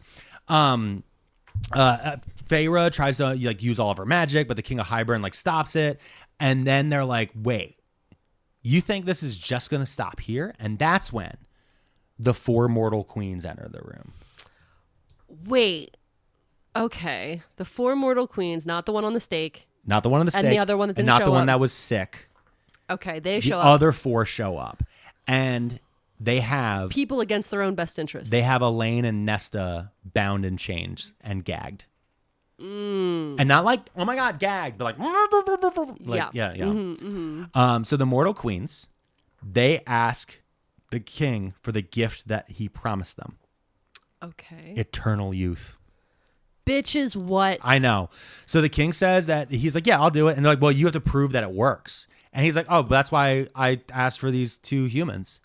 And then they push Nesta and Elaine into the cauldron. Okay. And the only reason the King of Hybern knows about Nesta and Elaine, because like Tamlin's like, yo, what the fuck is with this shit? Like I told you, like that wasn't part of the deal. And the King of Hybern's like, oh, you know, Ianthe told me about them. He's like, because I promised Ianthe that when we take over, like the High Lords are going to be done in Prythian. The High Priestesses are going to run that island. And Tamlin's like, yo, dude, you're betraying, like, you're not supposed to like wheels and wheels. Like we're not supposed to all know we're betraying each other. It's like, it gets like a little like, So Nesta gets dunked, Elaine gets dunked. And then when Elaine comes out, she's like, but like, she's like crying. And like the whole time, this is how broken Feyre is. She's like, no, not Elaine. Her fiance hates elves. What if he doesn't like us? Oh no! Like, oh no! I clearly have people pleasing problems. So many. But Lucien like runs over to Elaine and like throws a jacket on her. Okay. And because she's like shivering and like now they're both high elves now. They're high fae now. And Lucien like whispers like, "You're my mate." What? And Feyre's like, this "Get is the not fuck the out of time. here!" Yeah. So Feyre then pretends that the bond, because of whatever just happened, that the bond between her and Rhysand is broken. Okay. And she like turns to Tamlin. It's like, he's been controlling my mind. Just get me out of here. Just get me out of here. And like, she has like been working the castle wards somehow and she's like broken them. So that way like Rhysand and them can escape. And she's like looking at Rhysand being like, get my sisters out of here. Get my sisters out. Get everybody out of here. And so Rhysand uses that moment to get out of there with her sisters and the inner circle and Azriel and all those different people. And then they go home to the night court. Rhysand and them. Mm-hmm. But she's still with Tamlin. Yeah. And Tamlin's like, let's go. And before they go, the Lord's like, the King of Hybern's like, yo, where's the fucking book? And they're like, oh, I guess Rhysand had it. He's like, Tamlin, take care of that. And he's like, okay, yeah, I'll go get the book. But we're going to go home. Uh-huh. And like, okay. And then the book changes perspective for the first time ever. And the book goes to Rhysand's perspective, where he goes back and Amren's like, what the fuck just happened? Like, where is it? Where's Feyre? And he explains basically everything from his perspective because we're Ocean's 11ing this. Yeah. And he explains that they didn't break the bond because the King of Hybern does this thing too, where like he gets rid of the tattoo on her hand. Oh, so the bargain's done. Yeah. But the mating bond isn't. Yeah, because she gave him the soup. But on top of that, they actually secretly got married before they went on this mission. And her title is not like his lady. She is actually the High Lady of the Night Court. She is like the queen upon queens. And she is the strongest woman of the world and all this different stuff. And like she is now his spy on behalf of the Night Court. Okay. And she is there she will have her revenge. And then it cuts to Feyre and Tamlin. They have appeared at the spring court. They're about to walk back into the house. And Feyre immediately is like, yo, this place sucks now. Yeah. Like, she's like, now that I'm not just like a poor girl from a cabin and like I've seen Valeris and I've seen the other courts, like the spring court sucks. It's just this like one manor and a bunch of like rundown villages. Yeah. And like, because he's stealing all the money from his yeah, people. because he's a fiscal conservative. Yeah. And like all this different stuff. And she's like, this place isn't good. Like, he only cares about himself. And like, he only wants to protect this. And like all these different things. But she's like, but he doesn't know. Oh. And she's like looking at Lucien because like Lucien knows what's up. Yeah. Because Lucien's smart. And she's like, he can tell that something's different about her. But like, she's like, I'm not walking in there again as this poor, scared 19-year-old girl. I'm walking in as the High Lady of Night Court, Feyre Cursebreaker. Bah, bah, bah, bah, bah, bah, bah. And that's how the book ends. Because they're like, now go read book 3. And I was like, fuck you. The Empire Strikes Back me. Yeah. I didn't record one TikTok promo during this either. I kept forgetting to hit that. Yeah. It's okay. Dude, it's okay. It's fine. We're just really tired now. I'm so exhausted. Because, okay, but so the 4 queens, they sold out all the humans for Eternal Youth? Yeah. That checks out, honestly. Yeah. No, it does. But that's why the golden hair queen wasn't there. And I think the sixth one like wasn't about it. Yeah. So that's why they kept her out of it, because she would have given away. You know what I mean? Yeah. But also they don't explain like why there's 6 mortal queens or like what those 6 lands are over. They just like, it's at the continent. It's like in the mortal lands. Yeah, they're just like the humans are doing whatever. Whatever. Fucking humans. Are we there? Always over there just dying. Yeah. Lame. But yeah. This was a lot. And I can't even begin to describe how much you need to put that picture of Sean Connery on this episode somehow. Feyre is, you know what it is? She's got the vibe sometimes. Sometimes she's disappointing.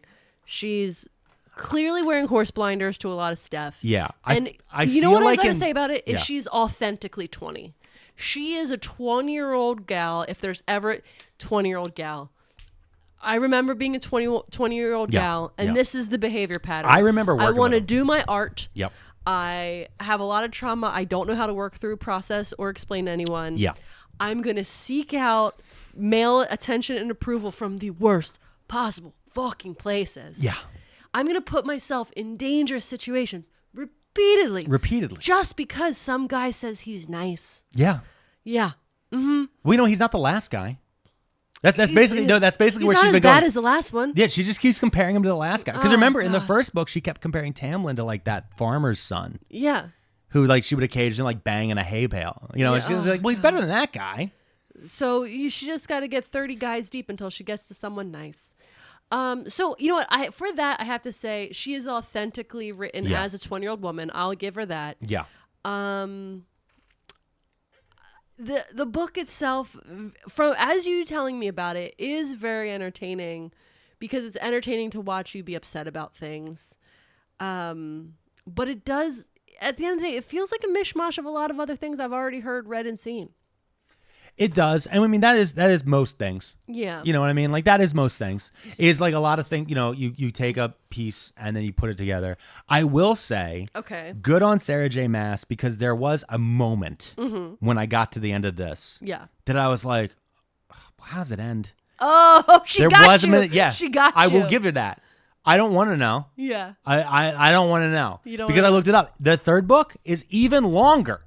How? I don't know. Is so long. I don't know.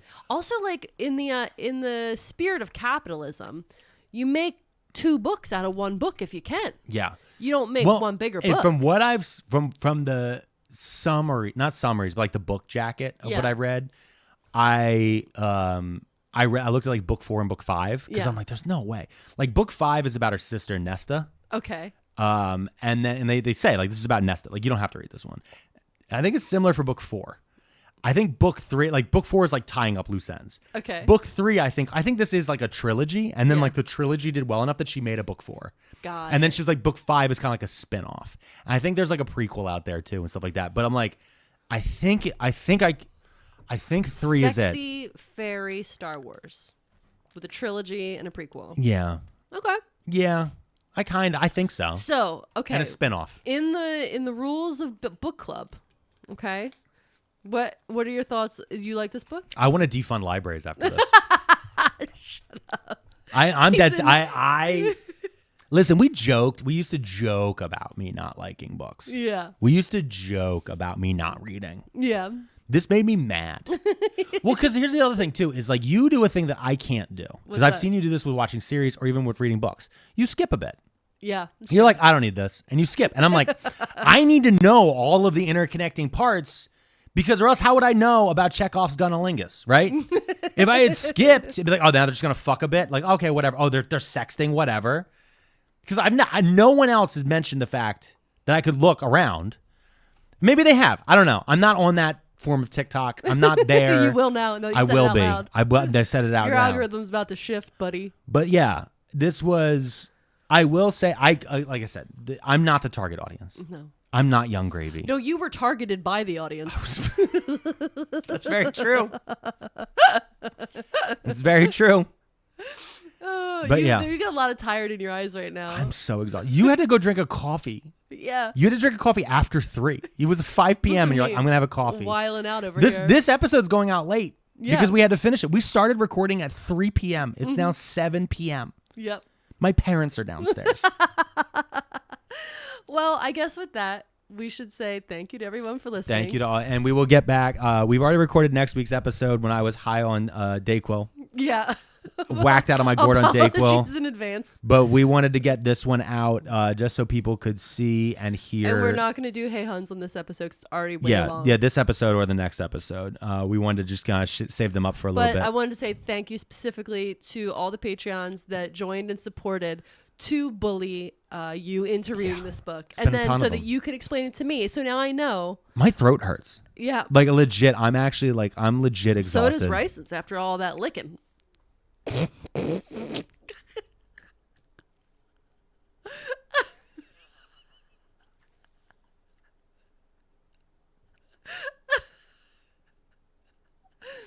ready? Are you proud of yourself? Yeah. Oh, yeah. You proud of yourself right now? Yeah.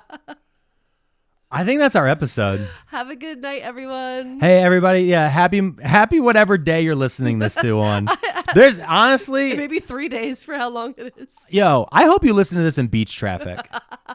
Yo, honestly... This is a beach traffic. So this is a beef traffic. Oh, no. Jesus Christ. Oh, let's get out of here. Bye. Okay. Too many frauds and too many scammers that we wish weren't real. Too many cons and too many spammers, and we're starting to feel like we've got too many tabs open. It's too many tabs. Remember to smile.